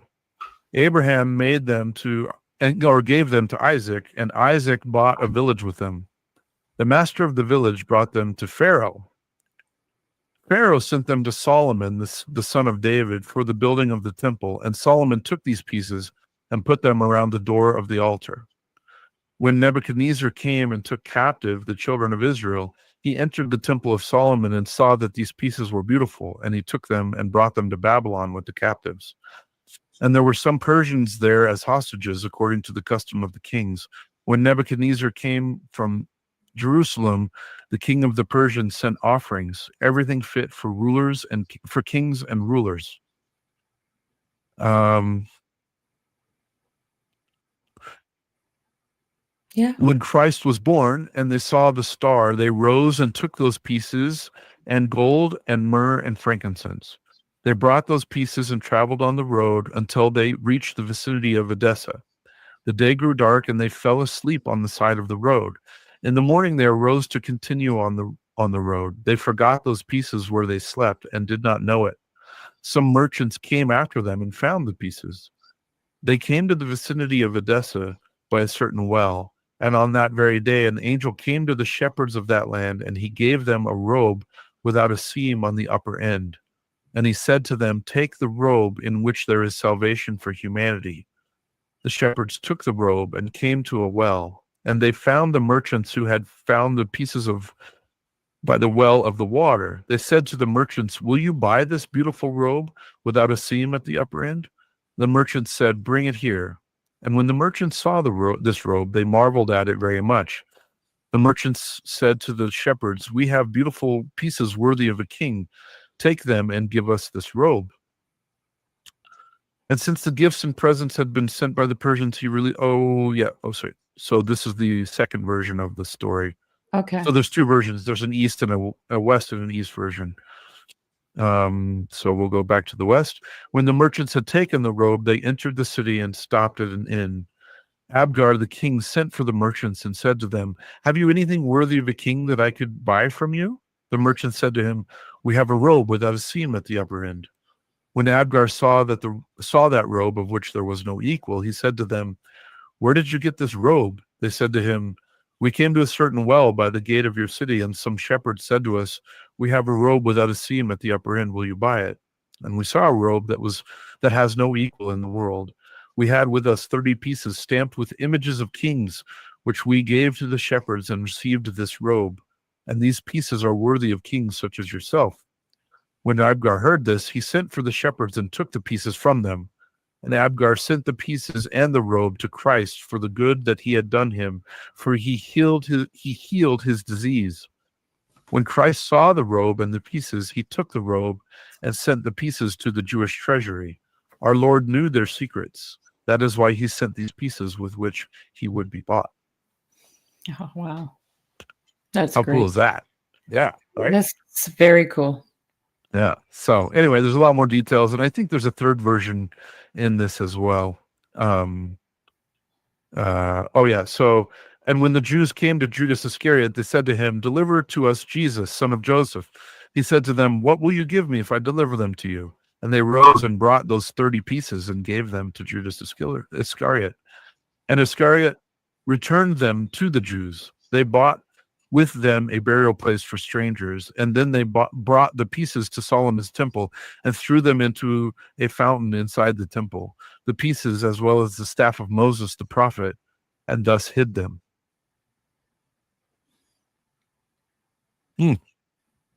Interesting. Yep. Anyway. Cool. So, yeah. So an angel gave the shepherds the robe without a seam, and they used, and then the 30 pieces of silver that came all the way from Abraham's mother, or Abraham's father. I mean, I love it. Yeah, very cool stuff. Okay. I mean, it kind of shows how everything is so connected. You know what I mean? Right. Like, Yeah. that nothing is just like, well, that there is actually nothing that doesn't come from Christ himself. Like, Christ didn't just give up his life, but he also provided the 30 pieces of silver with which they purchased him. He also, in this, I like the Heliand version too, where he explicitly, in front of everyone, says, go do what you're going to do. You know, in this gospel, it's a little more vague, where it's like, did he tell him to the side? You know, I don't know if it was as clear. Yeah, I always wondered about that myself, because I think we just naturally think he said it under his breath kind of thing. Yeah. But there was such a knowledge of Judas's lack of integrity, because he was the purse holder and they knew that he was stealing from it. Yeah. Like, you know, when the woman with the expensive perfume washed Christ's feet with her hair. Right. It says right there that they knew he was stealing, okay? Yeah. And yeah, I mean, I thought about this at one point, and I thought, you know, it's interesting, because it seems like Christ really just puts the thing that you struggle with the most, he puts it right there in front of you and says, here, what are you going to do with that? Right. Yeah. And according to that Syriac legend, he actually provided the 30 pieces for Judas. Right. Wow. Yeah. He put them in the treasury. And he knew that Judas was the purse holder. He knew that Judas would betray him for money. Right. Because he had a bad relationship to it. Right. Yeah. Yeah. Well, and I mean, Judas was one of the, you know, it said that he called the 12 loyalists, you know, the most loyal disciples. Judas was there. Like, Judas was invited to the Last Supper. Right. So all along the way, he could have repented, but didn't.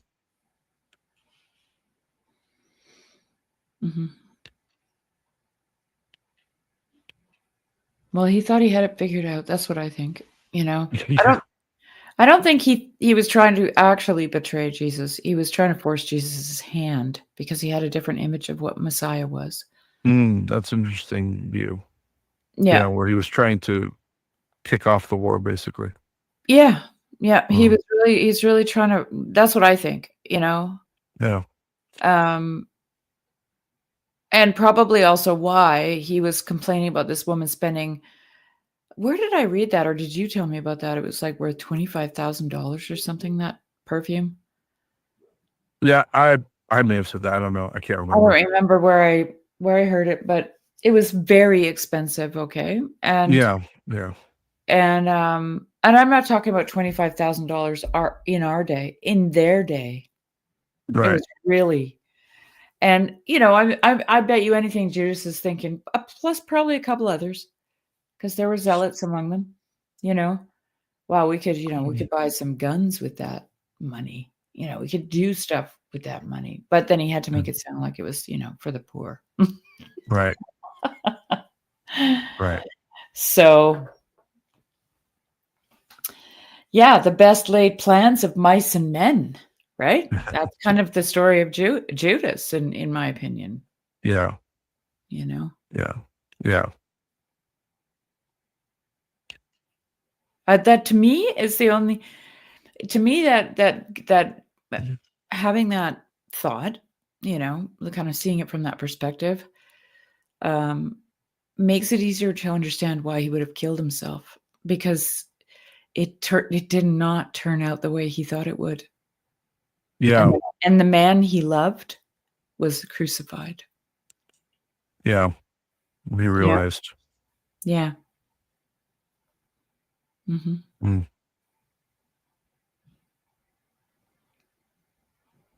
And in the end, what was it? Didn't 30 pieces of silver lay on the ground where he was found? No, he threw him. No, he tried to give him back. He gave him back. He didn't want it, but they couldn't take it. That's why they had to buy the field. Oh, blood They money. couldn't take it. It was blood money, so they couldn't bring it back into the treasury. So they bought the field for the burial. Oh, and that's why wouldn't that make sense then why he tried to give it back to them? Because that told him their motivation right from the get-go. If they took it back, then it wasn't blood money from the start. But they wouldn't take it back, which made it blood money which he didn't know. He didn't realize it, I think.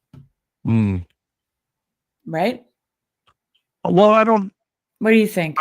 No, I'm not sure. I mean, I think he wanted to give it. He wanted to give it back to try to undo. Or did he want to give it back to see if they knew ahead of time what they were going to do to Christ? Because or he was trying to stop it. Judas didn't know. Judas, you know what I'm saying? Like, yeah. I don't know. Well, I don't know, because Christ told them he was going to be taken by the Jews and arrested, and Judas was there when he told him that. Yeah, but Judas was still there. Didn't you also say? Here we are talking about it. We could just read it, but didn't you also say that Christ also told them to bring their swords? Yes. Yeah. There's a lot of. Yeah. No, it's a confusing time. It feels confusing. Well, he told him to bring the swords when he was arrested. Mm-hmm. Oh, yeah, that's true. But but Judas had already left at that point. Judas had left when he told them to bring the sword. Sure, but Judas was there when he said, "I am going to be taken by the Jews and arrested and killed." And then he said to Judas, "Go do your thing." Yeah. In front of everyone, according to the Heliand, and I've also had that sense that it was in front of everyone. So, it's almost as if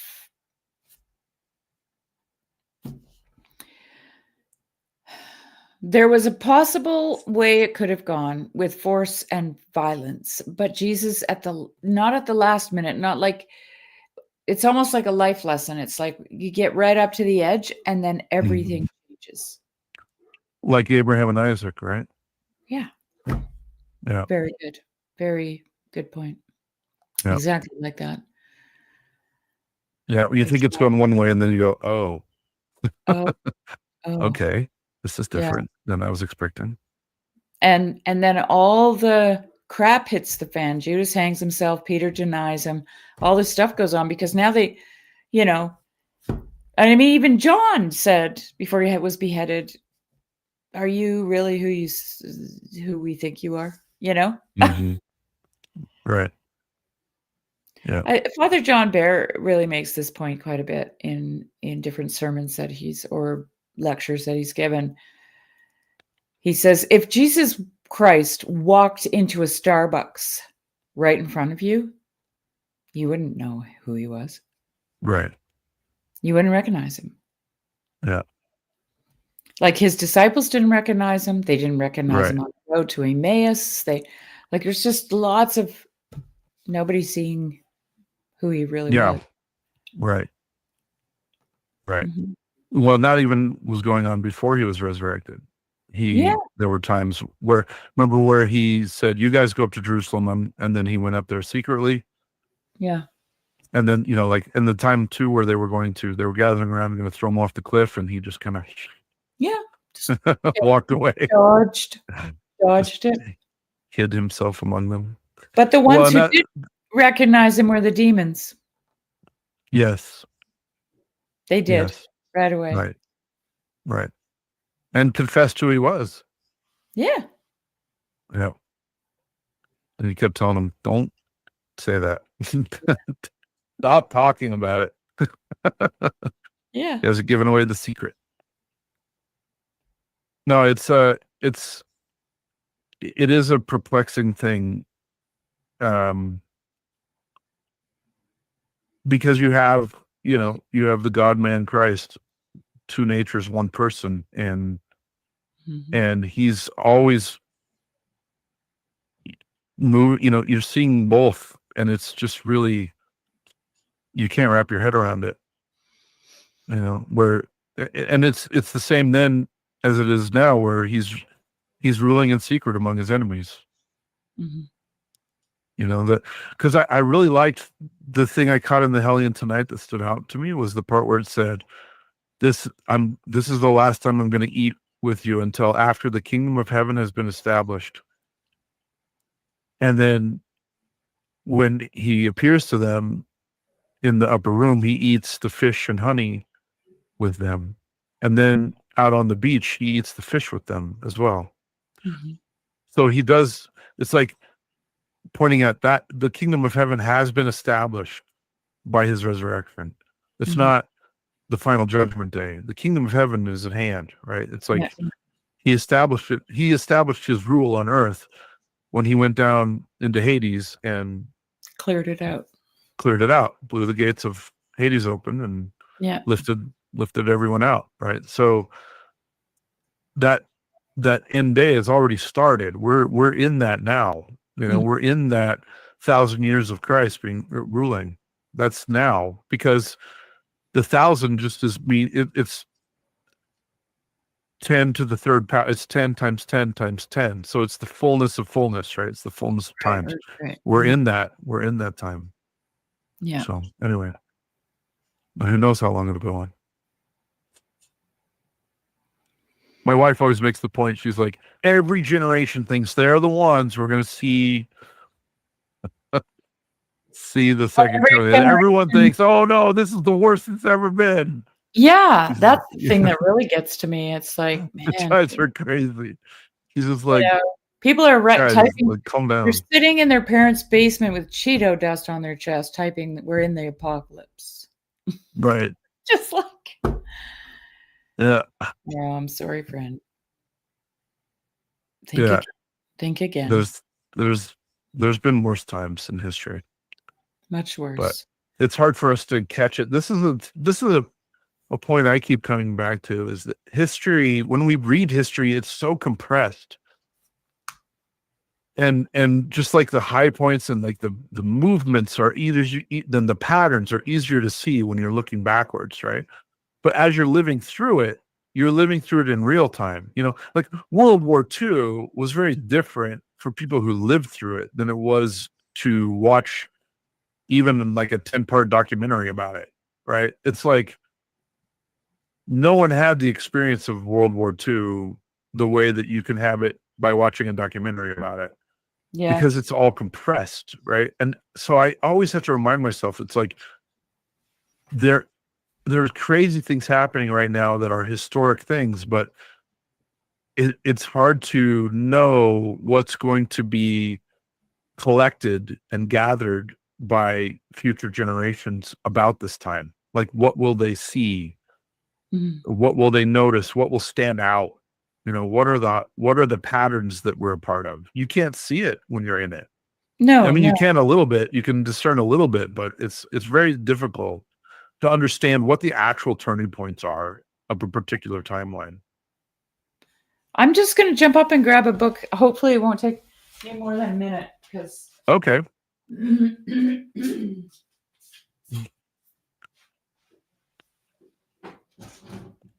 I don't know what to say while she's gone. I'm adrift.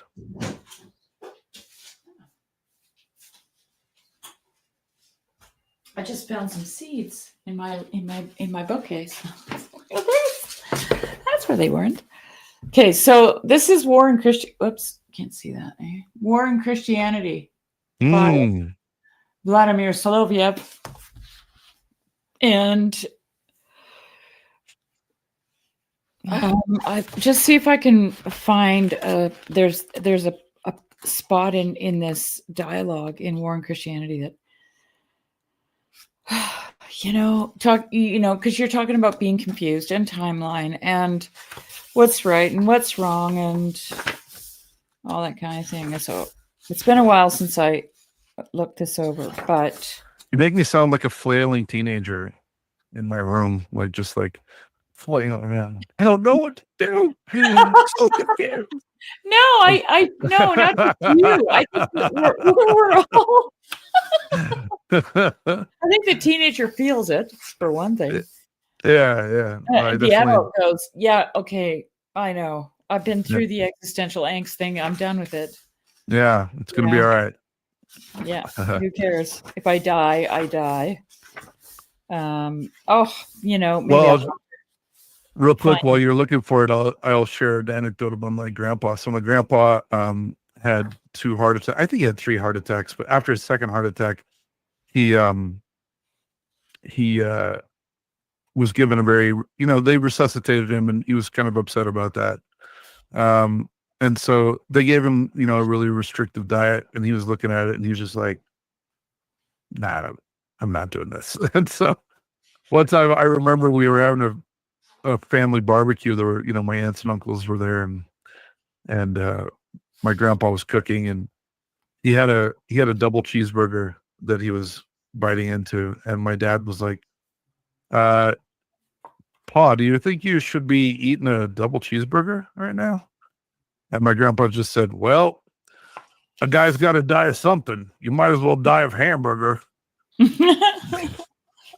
said, I'd rather die of hamburger than skim milk.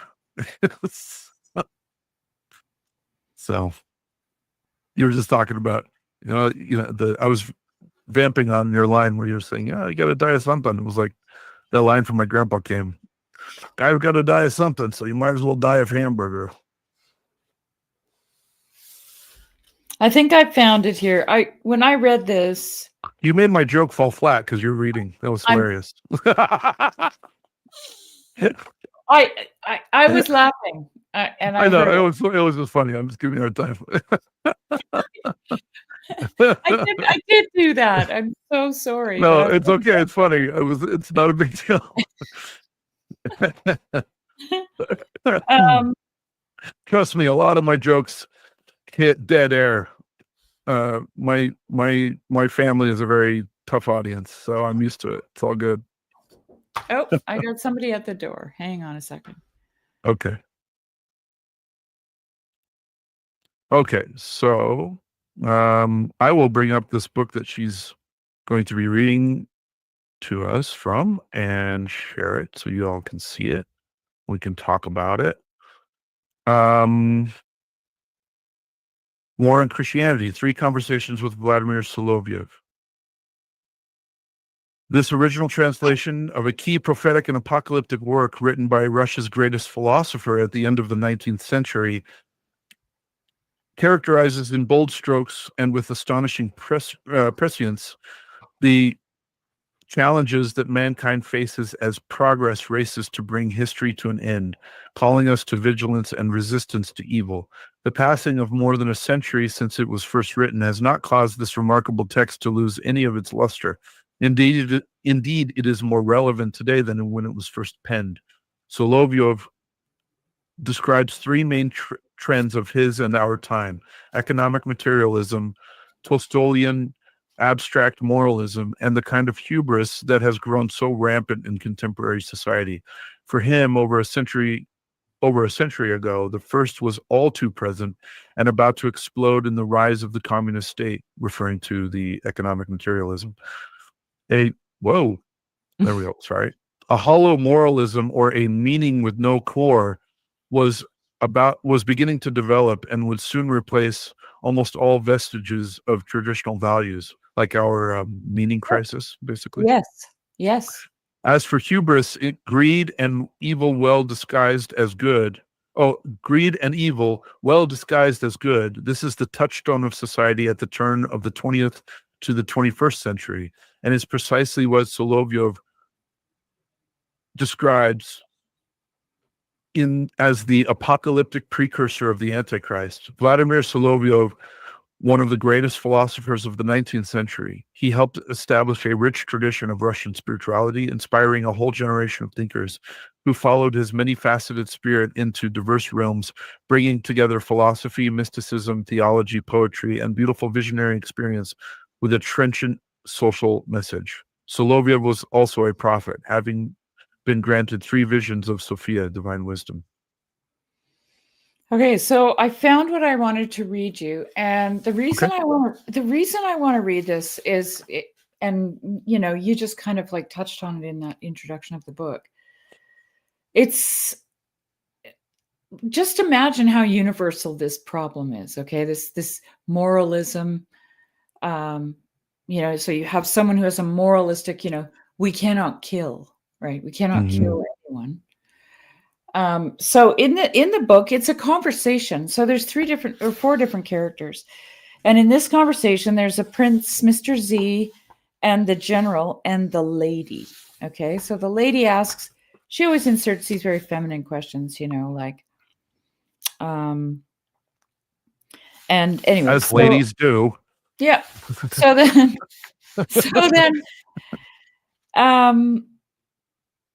they're talking about how to deal with the questions of war, right? And I bought this book when the war in Ukraine started, because I'm like, okay, I want to read Solovyov on war and Christianity. Hello.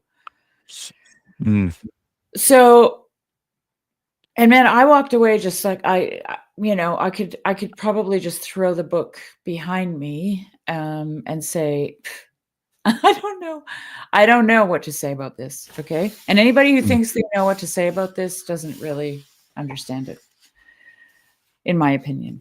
Okay. So the prince says, and the prince is the Tolstoyan moralist. Okay. But these memoirs cannot determine for us the question. He's talking about history. So Mr. Z mentions history, national and universal history, right? We have to, he says, everyone has it at his disposal. Instructive memoirs left him by his forefathers. History. And the prince says, yes, but these memoirs cannot determine for us the question that we are to be now. What we are to be now. Okay, right. We're special, right? We're modern. Yeah, what it's about where we came from, but what do we do now? What ought we to do now? You know? We have AI. Yep. And then he goes on to say,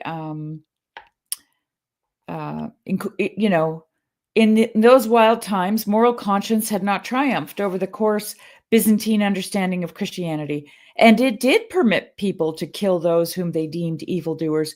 But how can we act like that once that we have understood that murder is an evil, something contrary to the will of God, forbidden of old by God's commandment, when we know that it cannot be permitted us under any guise, under any name, and cannot cease to be evil when instead of being the killing of one, it becomes the killing of thousands under the name of war. It is, first of all, a question of personal conscience.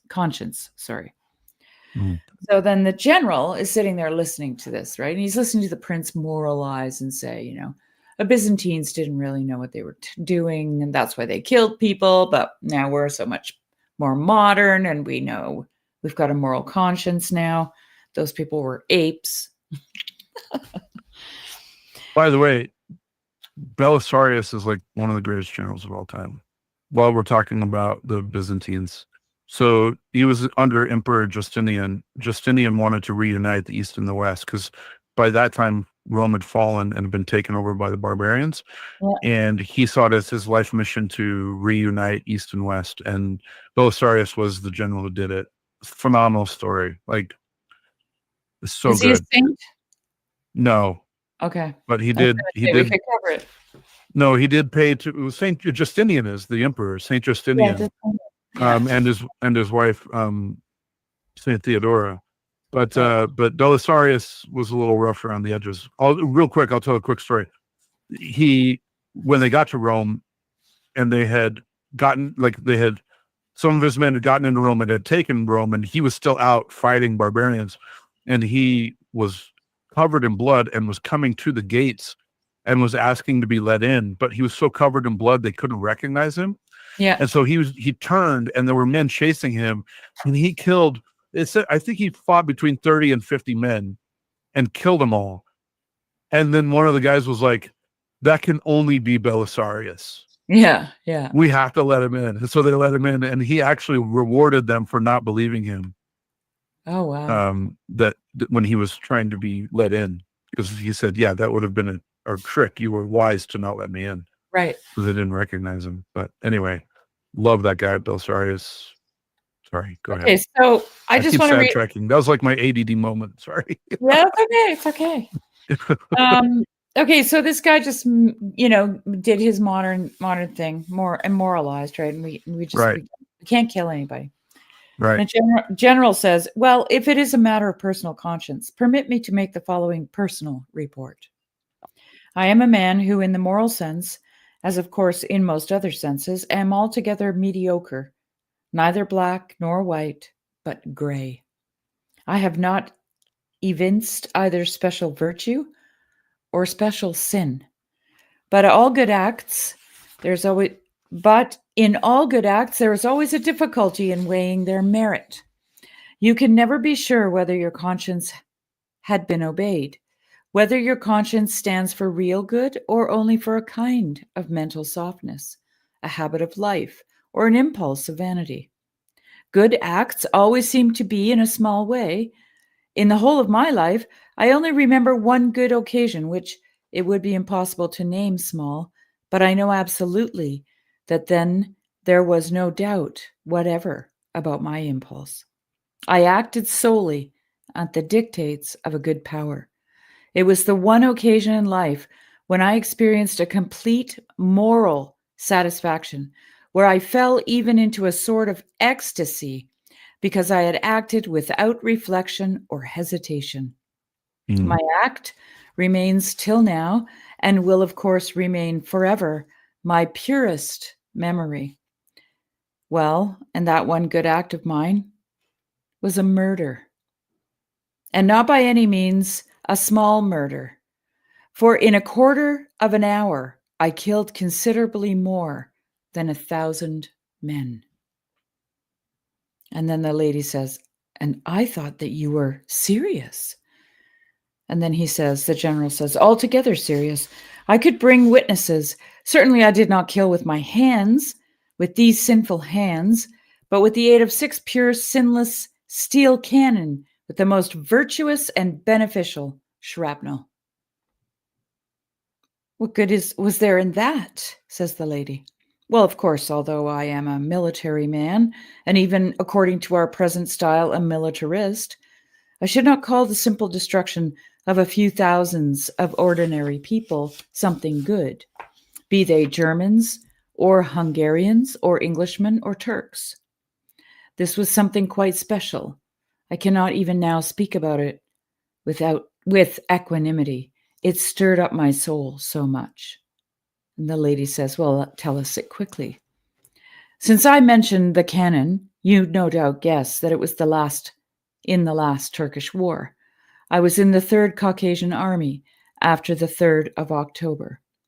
That was when the fight on the heights of Al-Adzin took place, when we for the first time broke up the flanks of the invincible Ghazi Mukhtar Pasha. Well, after the 3rd of October, we began our advance. I'm going to read this. It's a little long, but it's so worth it. Okay. I'm in. I was commander of the advanced reconnoitering division.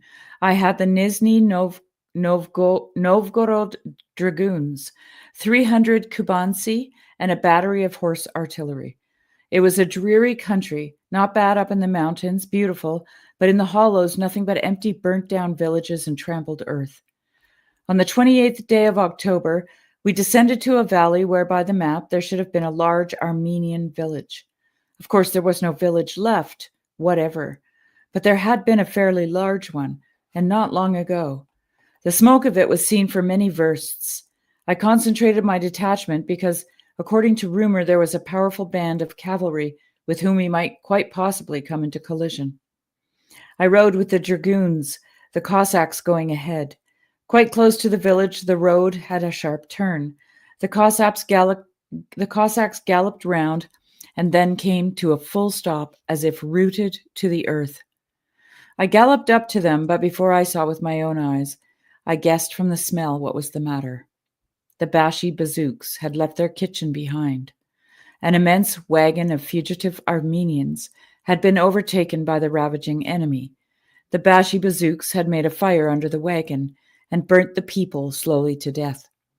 Before doing so, they had bound many of the victims so that they should not escape, and had committed barbarous assaults upon them, there being many women with mutilated breasts and bodies.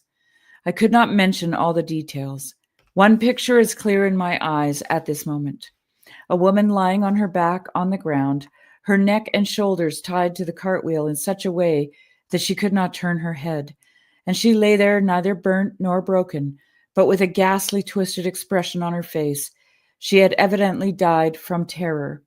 In front of her was a high pole stuck in the ground, and a naked baby was tied to it, probably her own son, all black with fire and its eyes protruding.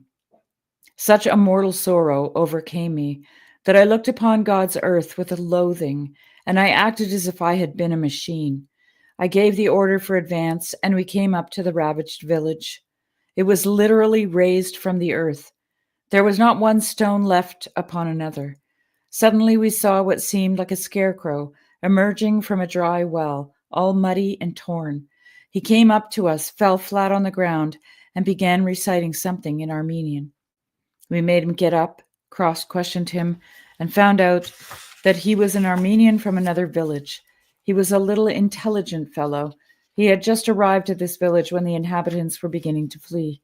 The fugitives had only started on their way when the Bashi bazooks overtook them, a multitude of them, 40,000, he said. But of course he didn't count them on an abacus. He concealed himself in a well. He heard the cries and so knew what was happening. Then he heard the Bashi bazooks turn about and gallop off. They have probably gone to our village to do the same with our folk, he said. When I heard that, it was as if a light had suddenly shone in my soul. My heart melted and God's world again smiled before me. Have they long gone? I said to the Armenian. He reckoned 3 hours. And is it far to your village for mounted men? About 5 hours. Well, we couldn't make up 3 hours difference in so short a space, that was certain. Oh, Lord, said I, isn't there another road, a shorter one? There is. There's a road through the gorge, quite a short one. Very few people know it. Possible for cavalry? Yes. And for artillery? It would be possible, but difficult. We gave the Armenian a horse, and with the whole detachment followed him through the gorge. How we climbed among the mountains, I hardly remember. Once more I felt like a machine, though there was in my soul a lightness as if I lay on feathers. I had complete assurance. I knew what was necessary to do, and I felt what would be done. We were just issuing from the last neck of the gorge when suddenly our Armenian gallops back, waving his arms and crying, "There they are! There they are!" I went ahead to a point where they were visible and distinguished them with my glasses, a great stretch of cavalry, perhaps not 40,000, but certainly 3 or 4, if not 5,000. The devils saw our Cossacks and turned toward us as our left flank issued from the gorge, and they began to fire on us. A gun in the hand of an Asiatic monster is pretty well as deadly as in the hands of ordinary people. We began to fall. Here and there a Cossack rolled over. The eldest of our centurions came up to me and said, "Order us to attack, Your Excellency. Otherwise, anathema will fall upon us before we get the artillery into position. Let us sweep them away." "Be patient, just for a little," said I. "I know you can scatter them, but what sweetness is there in that? God orders me to make an end of them, not to scatter them." Well, I ordered an advance of part of our men in open formation, and they engaged the enemy, exchanging some volleys with them. We kept 100 of the men back to mask the artillery, and placed the Nizhny Novgorods in the recesses to the left of the battery. I myself trembled all the while with impatience. The face of that burnt child, with the protruding eyes was constantly before me, and our Cossacks kept falling. O Lord! It ended in the best way possible. The lady asks, how did it end? The Cossacks began to retreat, crying their Cossack cries the while. The devil's brood came after them. They had got excited and already ceased shooting. The whole crowd came galloping at us.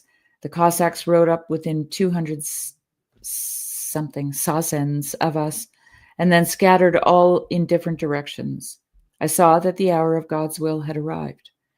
I ordered the dispersal of the 100 masking of the battery. All is in order. God give us his blessing, said I to myself, and I gave the word to the artillery. And God blessed all my 6 cannon. The first round put them in confusion. The whole horde turned to flight, and after the 3rd round, such a disorder arose as would take place on an ant heap if you threw several lighted matches on it. They went off with a rush in all directions, in many cases trampling one another down.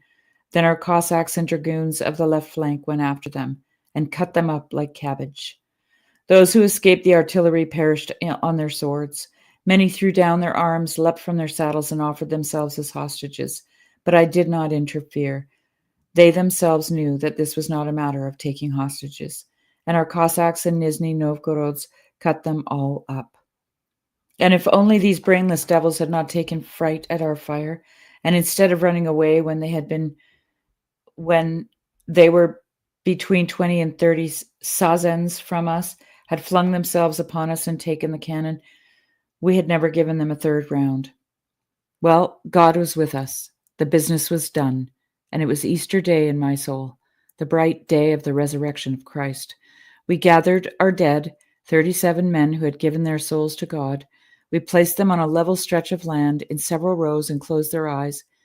There was among us in the 3rd hundred an old policeman, Odarchenko, a well-read man of remarkable capacity. In England, he would have become prime minister. Now he's in Siberia for personal opposition to the authorities when they were closing some monastery of the old believers and destroying the grave of a much venerated elder of the sect. I called him. Now, Odarchenko, said I, this is a matter of the road and no place for deciding the right alleluias. Be our priest and sing the requiem for our dead. For him, that was a pleasure of the first order. I shall be glad to try, Your Excellency, says he, his face all shining. We also found our singers for the service. We sang the departing souls away with full rites. It was impossible to get priestly permission to do such a thing, but it was not necessary. What permitted us was the word of Christ for those who lay down their life for their friends. That's how the funeral service strikes me now. The day had been a cloudy autumn one, but before the sunset the heavy clouds disappeared. The gorge was black beneath us, but in the sky the light cloudlets were of many colors, as if the regiments of God were gathering. The bright festival in my soul remained. A sort of calm and incomprehensible happiness possessed me, as if all earthly impurity had been washed away, as if earthly burdens had slipped from me, as if I were in heaven. I felt the presence of God, and that only. And as Odarchenko called out the names of the newly departed warriors who had sacrificed their lives on the field of battle for faith and Tsar and fatherland, I felt that the official title given them was not merely an official verbosity, but they were indeed a Christ-serving army, and that war, as it was, so it is, and will be to the end of the world, a great, honorable, and holy doing. And then the prince says, well, and when you buried your people in this serene way, is it possible, however, you did not remember the enemy whom you had killed in such great numbers? And the general says, no, glory be to God. We managed to move a little further back so that the carrion did not remind us of its presence. Oh man, you made me big. Yeah. Well, you were talking. You were reading. I mean, it goes on, you know. He didn't even give them a Christian burial. Like he did nothing for them, for their bodies. It was like they never existed. Right. You know, and oblivion. Yeah. And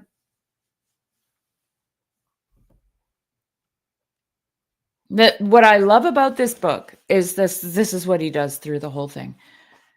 He's constantly just, somebody says this one thing, it sounds really great, really logical, and then somebody says something else and it also sounds like, oh my God, yes, right? After seeing that, of course you would feel like that. And then somebody else says something. It's just, it's very difficult. These, like that, to just come out with a thing and make it the rule or whatever the case might be. I remember at the time I was inquiring into orthodoxy, I think at this time, I believe. And I became aware of the fact that if a man goes into war, when he comes back, he can't take from the Eucharist. He can't take the Eucharist for, I think it's a minimum of a year, right? Like 3 years is what I heard, but yeah. Okay.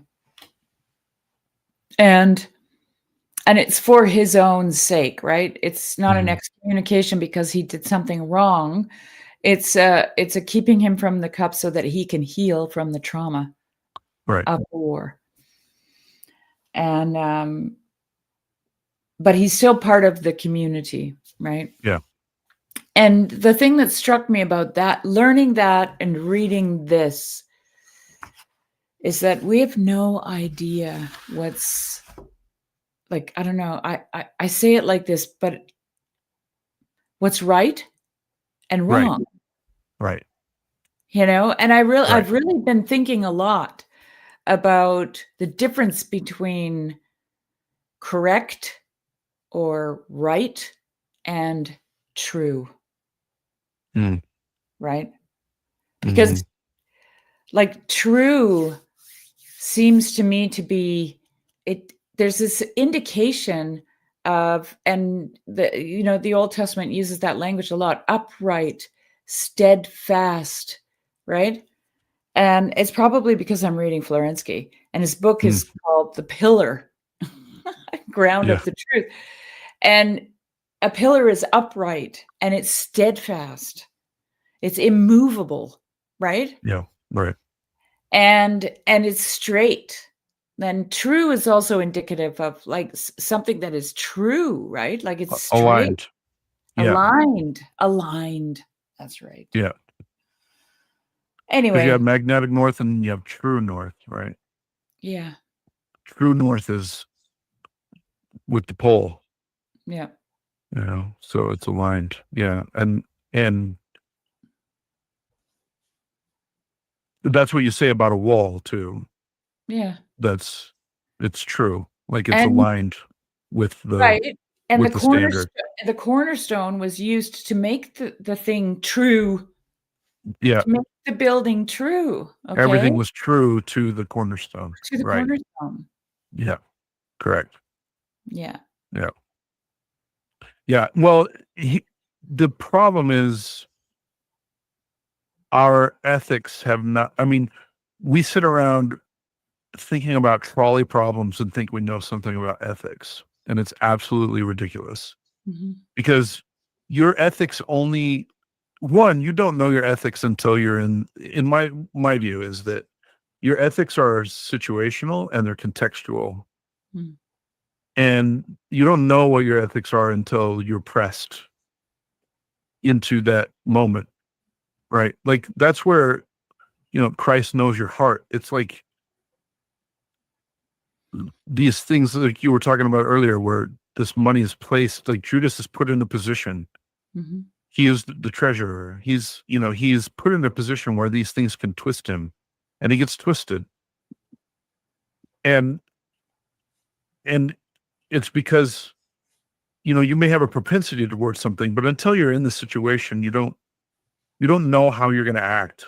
Right. Like, that's why, like in Orthodoxy, like it's considered sinful to speculate about, well, almost anything, but like speculate about these ethical dilemmas, right? It's because it's a way of like soothing yourself and thinking, oh, I'm a good person because I would do this. You don't know what you would do until you're there. And it's the same with war. Like, we've lived in peace and we've lived in a high trust society, and I know things are slipping now. We're all experiencing more uncertainty around us. However, still, when you compare it to that story you just read, we are not faced with the depravity of the dark side of humanity in any kind of significant way or any kind of even recognizable way.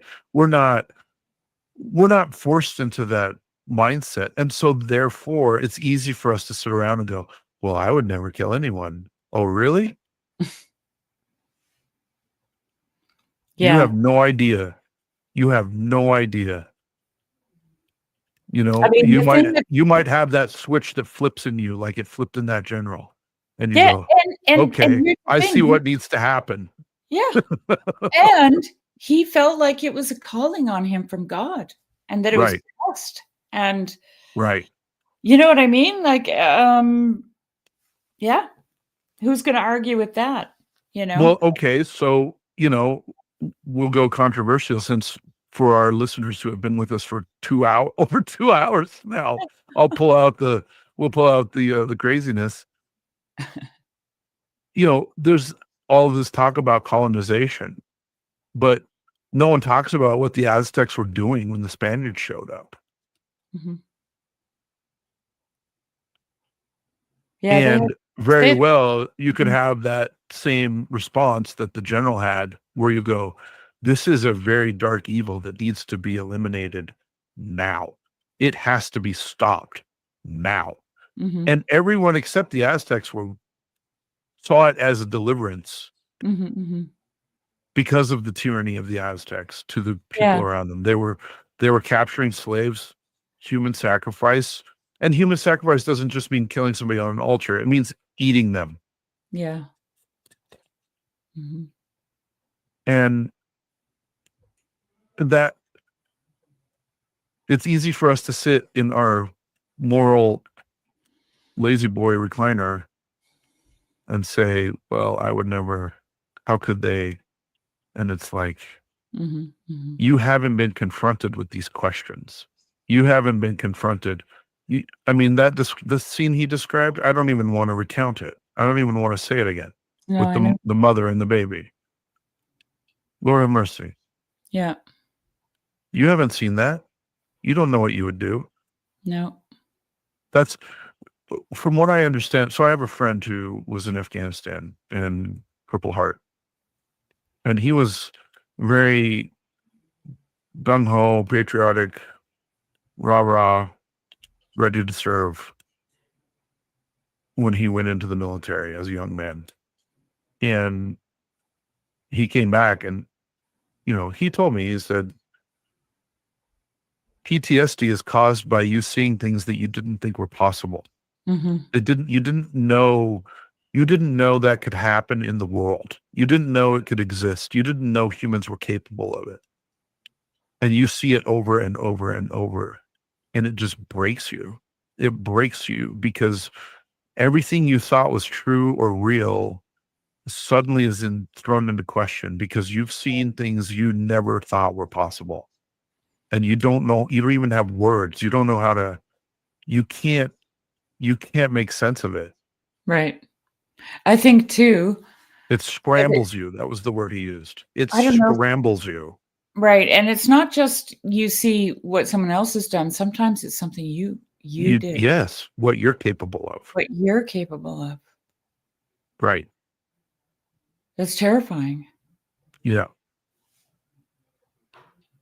This is why, Jung talks about the shadow work, right? Like you have to come to terms with the part of you that is capable of these things, Otherwise, it will pop up and ruin your mind. It'll send you over the edge, Yes. Right. Right. And the people who end up committing the most atrocities are the ones who deny its existence. This is the interesting thing. Right. According to Jung, right? They deny it exists. According to Solzhenitsyn too. Yeah. I would never, right? I would never. Right. is what they say. Right. And you better start turning that into I could I do might, that. under the right circumstances, I can see myself. Yeah. Yep. Yeah. Yeah. Because I actually think that if you can confront that kind of thing, then when it shows up, you can say, we're going to rein this in a little. And, like I know I could, but now I have to take a minute, right? And think about it. Right. Right.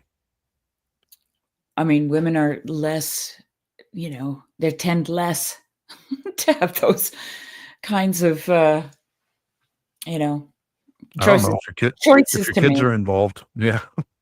Yeah, of course. Yeah. No. Right. But I'm just saying, Yeah. that kind Yeah. of violence it's not even Sure. physically, most women are not physically capable, right? Yeah. So, Thank God. yeah. But anyway, I just remember reading this and No, it's that sounds like I ordered the book while you were reading it. okay. It is amazing. Sounds amazing. And Yeah. Sounds really good. I think is it the last part of it? Oh no, it's not in this one. Yeah. There's also another one that has oh no, it's a different book. I'm sorry, it's a different book. War and Christianity. Yeah. From the Russian point of view, 3 conversations. And he doesn't conclude anything. He just has the conversation. It's what TLC does, right? You have a conversation and it doesn't go anywhere. Hopefully, like, you just got to look at it, right? Like the general had to look at that scene. It's that looking at that scene is a reflection of listening to the dialogues. It will affect you the way, it will affect you, right? Yeah. So, yeah. Sorry for the downer if anybody's No. Well, yeah. listening, but I love that kind of complexity. Yeah. Right? Well, we need to get out of our, 8th grade or 3rd grade Sunday school moral reasoning and actually confront these things because it's you just need to know where your lines are before you get in those situations, just like you're talking about. You do need to consider your propensities and those parts of you that may not be integrated. And the prayer, I've been praying the prayer of Saint Basil the Great lately, which is, Lord, illumine my darkness. Lord, illumine my darkness. That is shadow work right there. Yeah. Right? Yeah. Reveal it to me. Show it to me. That was his hesychasm. Yeah. Lord, illumine my darkness. Wow. So beautiful. So yeah, no, I think the times, I mean, it's just wise, I think, as certain uncertainty rises around you, you have to turn inward and turn upward, right? And that's the only way you're going to find peace. Right. And here's the other thing, I think. If you can wrestle with the complexity, you can stay in that mode of loving your enemy and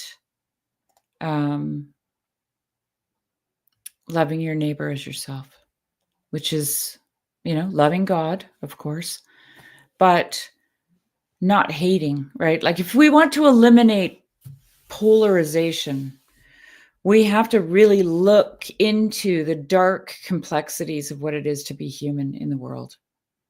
Right. Okay.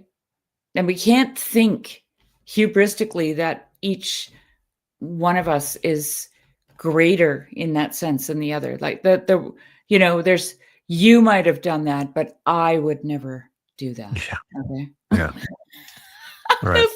Well, if a human is capable of it, that means you're capable of it. Right. And that's like saying, well, am I going to sit at your right hand, Lord? Is it going to be me? Yeah. Right. Right. Yeah. You don't know what you're asking. Who are you? Yeah. Yeah. So anyway. Yeah. No, that view actually that was a teaching that I pulled from Buddhism, that idea of like, if a human is capable of doing it, you're capable of doing it. Mm-hmm. Yeah. Because you share nature. Yeah. Right. Yeah. You share that nature. So, yeah. anyway, Absolutely. no one joins us anymore. That's okay. I guess I guess everyone likes listening to us yammer. I guess. Hopefully we're yammering in a good way. I wanted Yeah, to tell maybe you, blessed. I bought this, Jeremy. Anglo-Saxon Chronicles. Ah, Alfred the Great. Oh, okay. I'll show you. You got a big version. I would have to pick. Ooh, nice. Anne Savage. I think this is just, I don't know who did this one. Mine has pictures because I'm kind of a simple guy. I need pictures. And then I got another one. It's upstairs. I can't show it to you, but it's a Mine has like art from the time as well. Oh, that's nice. It's kind of blurry, but yeah, no, that's cool. I only came across this one for some reason. How old is that version that you have? This one, let's see. Let's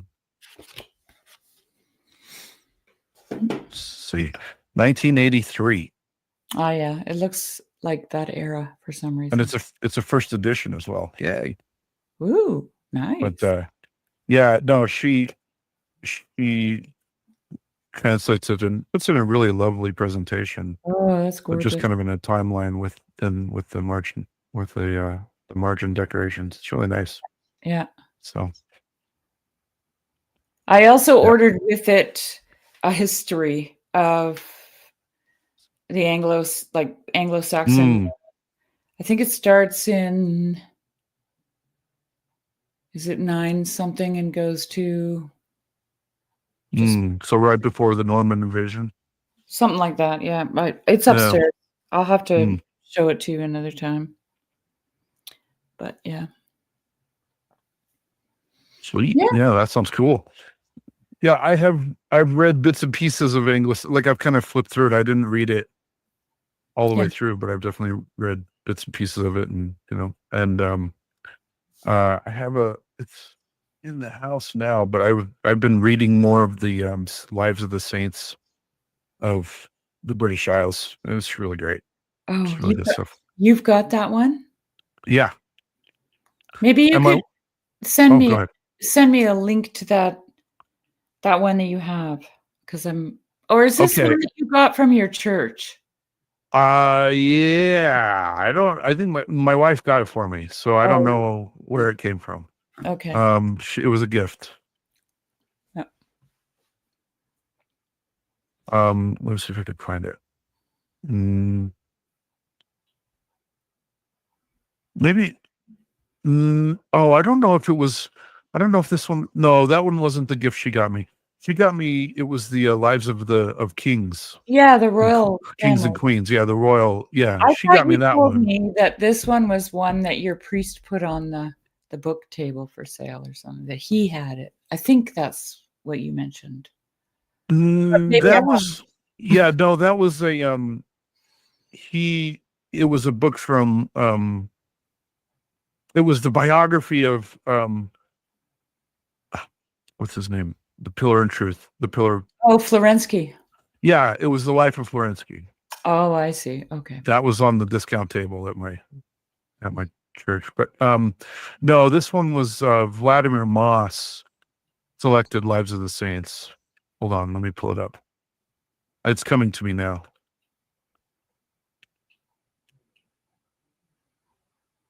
Cool. Bring it.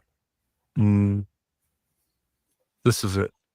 I'll share it.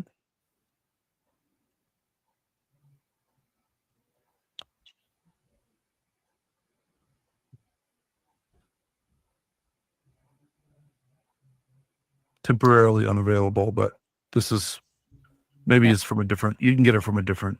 That's okay. So it's an older copy, hey? Yeah. Let me see if I can find another version, because that's not like the place where I got it. I got it from Vladimir Moss's website, so let me see if I can find that.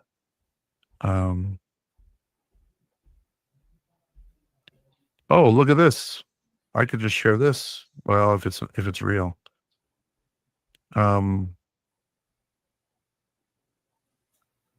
Here's someone who put a PDF of it up, so I'll just share this link. Cool. See if it works. You could send it to me on Discord. Okay. Let's see if it works. Yes, it works. Okay. Awesome. So I will send this to you. I'll put it in the. I'll put it in the comments. Yeah, dude. Yeah. And I'll send it to you on Discord. Mm-hmm. Yeah, it's been really great. He collected Vladimir Moss is I think he's in the True Orthodox Church or a Genuine Orthodox Church. I can't remember, one of those. Yeah, but, that's Bishop Maximus is in that church too. Did you know that? No. The one that John Vervaeke is talking to. The one that what? The guy that John Vervaeke talks to. Oh, yes. Yeah. I think, I can't remember if he's in the True or the Genuine, but anyway, he's a historian and lives in England. So he's done a lot of work in collecting. He did a lot of work in the history of England as well. Let me pull up his website. His website's really good, actually.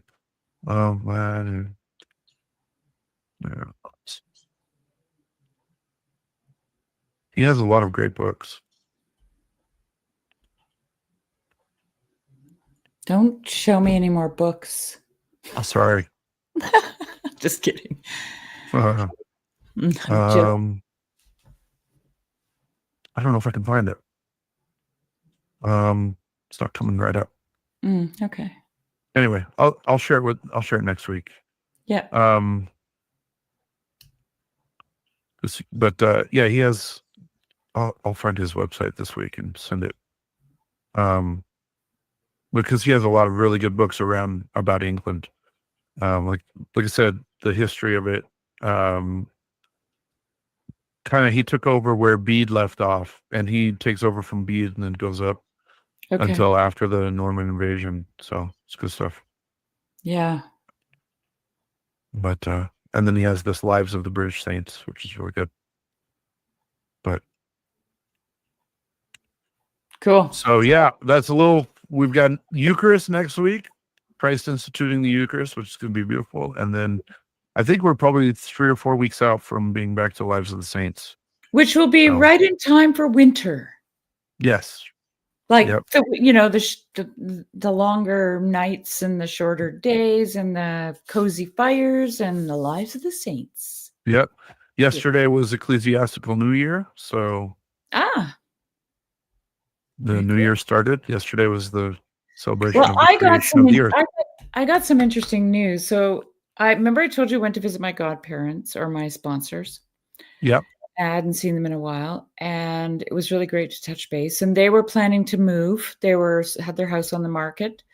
They're going to move to another town. They're really feeling the lack of having a nearby parish, and so they were literally going to move to a place where they used to live because that's where there's a parish they could take they have a son, 4-year-old, and they just really want to be close to a church. Anyway, they had basically given themselves a timeline where they would want to sell by, and if it didn't happen by then, they'd have to wait and put it on the market at a different time. It didn't happen. They didn't sell it.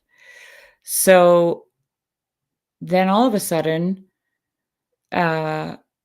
through the priest of the parish in Kamloops where I got baptized, a young couple moved up from the parish in Victoria, which took me in as a catechumen.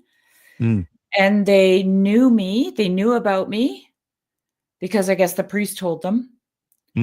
And they asked about me to the priest in Kamloops. And anyway, long story short, we're going to start looking for a place to hold reader services in my town. Glory to God. God answers prayers. I've been praying for you. Yeah, no, that's really great. So to God. anyway, Sunny's on it, my sponsor. She's all over it. And Wow. That's exciting. yeah, so right when I figured, never gonna happen, Sunny and So you're Paul gonna have are reader gonna move. services in your cabin on your property. Yeah. Well, it just seemed like even my godparents will be gone, you know? Yeah, right. And Yeah, then what? And right. all of a sudden it's like, "No, we're not leaving, and these people are arriving, and we're looking for a space in Williams Lake." Wow. So is someone gonna come from the parish up there to do readers? Like, is a deacon gonna And come up and or a here's the reader gonna? deal, she just told me her stepbrother is the parish priest of the Catholic Church. And so my sponsor's Oh, okay. stepbrother is the parish priest of the Catholic Church in Williams Lake, and so she's gonna approach him for a space Oh, because yeah. the Kamloops Church is also in a Catholic space, right? So that Uh-huh. now they have their own space. Uh-huh. But, yeah, and he'll Wow. be all for it, she said, you know? Oh, glory to God. This is great. So, yeah, it's really cool. I Wow. might That's have a good. church to go to on Sunday. Oh, wow. Can you That's believe it? exciting. And Yeah, no, that's great. if I do, then they'll send an itinerant priest, you know, To come at do to do liturgy occasionally. liturgy and Yeah. and Oh, communion and stuff. oh, It'll glory to be God. That's nice. It'll great. be so Yeah, no, I heard a little anecdote the other day. Someone asked a monk, "What should we do while we're in liturgy? What should we be doing?" And he said, "Nothing." And they said, "Nothing?" And he goes, "Yeah, nothing." And he said, "When a baby is in the womb, what is it doing? That's so good. Nothing." Yeah. And he said, "It's being prepared and nourished by the mother, and it's growing to be prepared for its birth into a new life." And he said, "That is what you are doing in liturgy." So there's a nourishment and a change. That's why I was sharing this story. There's just something that comes from standing in liturgy, and it's healing, and you can't explain it, and it's not rational, and you're not being instructed, you're not being taught, You know what? you're not getting Right, information, yeah. you're just being healed. Well, Rigel ex talks about it as a dance. He feels like he's Yes. in a dance, you know? Yes. Yeah. You're Um, watching a cosmic play. You're yeah, watching cosmic theater, but it's healing. It's healing. Just being there is healing. So I'm very excited that you get to start participating again. That's great. that would be so amazing. I I think that will be really good for you. I'm not holding my breath because we already went through a little round of reader services at their house, and it Oh, didn't pan out. oh, But this couple actually sought me out. I don't know why. Like, I guess probably Father Kyle told them that I'm up here. I can't remember where they're moving to. Saint Seraphim may have something to do with it. Yeah. But I gotta go, and I thought Yes, I wanted to share this with you that's because, exciting news. I'm very happy to hear um, that. that and I wanted to share this with you. It was an experience I had at my tent. So I told you about my dragonfly dream, right? That I was Yeah. walking with the wind. Hmm. And okay, so I said, it's just not very long. I put on a song that my oldest daughter added to our family playlist. I love listening to the family playlist. I get to hear their songs, the songs that say so much about them as I listen. I can't seem to grasp it completely, but I get a little glimpse like soft breezes that brush up against my cheek and ruffle my hair into my eyes playfully, and I see them and embrace them in my heart. So I was dancing to this song that was about the Holy Spirit touching our lives. And I was remembering that I had a dream that I was walking with the wind, and his face was made of dragonfly wings. and his body was simply a shimmering outline, completely translucent, that shimmered in and out of view with the light. And his eyes never looked away from me. They were fixed on me with an odd mixture of imploring and also complete joy, and a deep knowing that didn't threaten me. We were in a conversation without words, just eyes. I just can't shake this dream. So I was dancing to this song in the wind and watching dragonflies soar in great numbers back and forth. Outside of my tent. I was outside. I was standing outside. When suddenly I realized I was in my dream. I began to laugh and dance even more, and then a dragonfly broke free from the swarm in front of me and landed on the very tip of my nose. And I was startled. It was just bizarre. I was dancing and I was like in the wind. It was really windy. And there's all these dragonflies, and I'm like, oh, wait, dragonflies, wind, you know? And then this dragonfly just goes and just lands, right? So that's crazy. And then I wrote, my attention was completely captured by this creature on my nose, and I quickly forgot about my dream, the dancing, the wind, and the dragonfly soaring back and forth. And then suddenly a heavenly laughter pushed its way up from the pit of my stomach, jostling past my humanness, my momentary amnesia, and shook me into remembrance. The wind blew harder. The dragonfly held even tighter. I could feel his grip on my nose. And I laughed and danced, and we continued like this for a few minutes, and I never wanted it to end. And then, as unexpectedly as he arrived, he flew away. The spirit blows where it will. Didn't a dove land on Christ? And then I wrote, this invitation is big. It's terrifying. It's real. I keep having this one thought run through my mind. Do not stand at the gates and weep. Enter in. Lately, I've had a strange anxiety, a feeling of extreme energy, like I can't stop moving, like I need to do something. And I know it's not something I've ever done before, and I can't locate it. So I pick up my fleeces and tease them apart and run them through the carter, and all the while I'm asking God, what? What is it? And he tells me I know what it is, and I know I do, but I'm standing at the gates and weeping instead. Crossing thresholds, entering in is grave, literally. It is stepping into a grave. It's a death, because this door is the threshold into life. Thank you for the dragonfly on my nose, right in front of me, right in front of my nose. I was just like, what do you want me to do, God? What do you think, Shari? Huh? Yeah. Yeah. I had to share that with you, Jeremy. That's fun.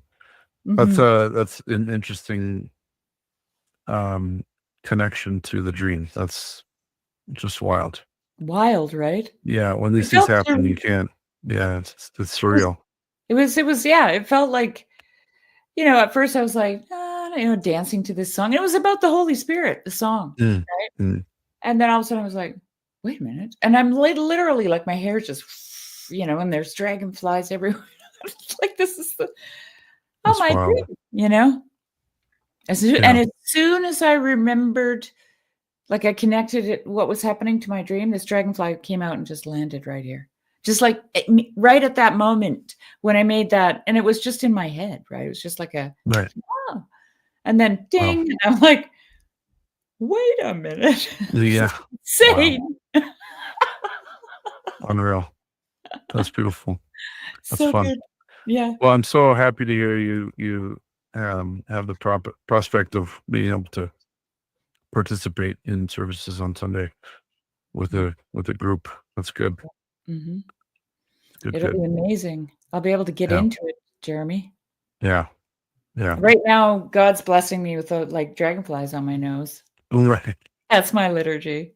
Yeah. Well, it's all good. Yeah. Yeah. Okay. Right. You got to run. I got to run. It's been a pleasure.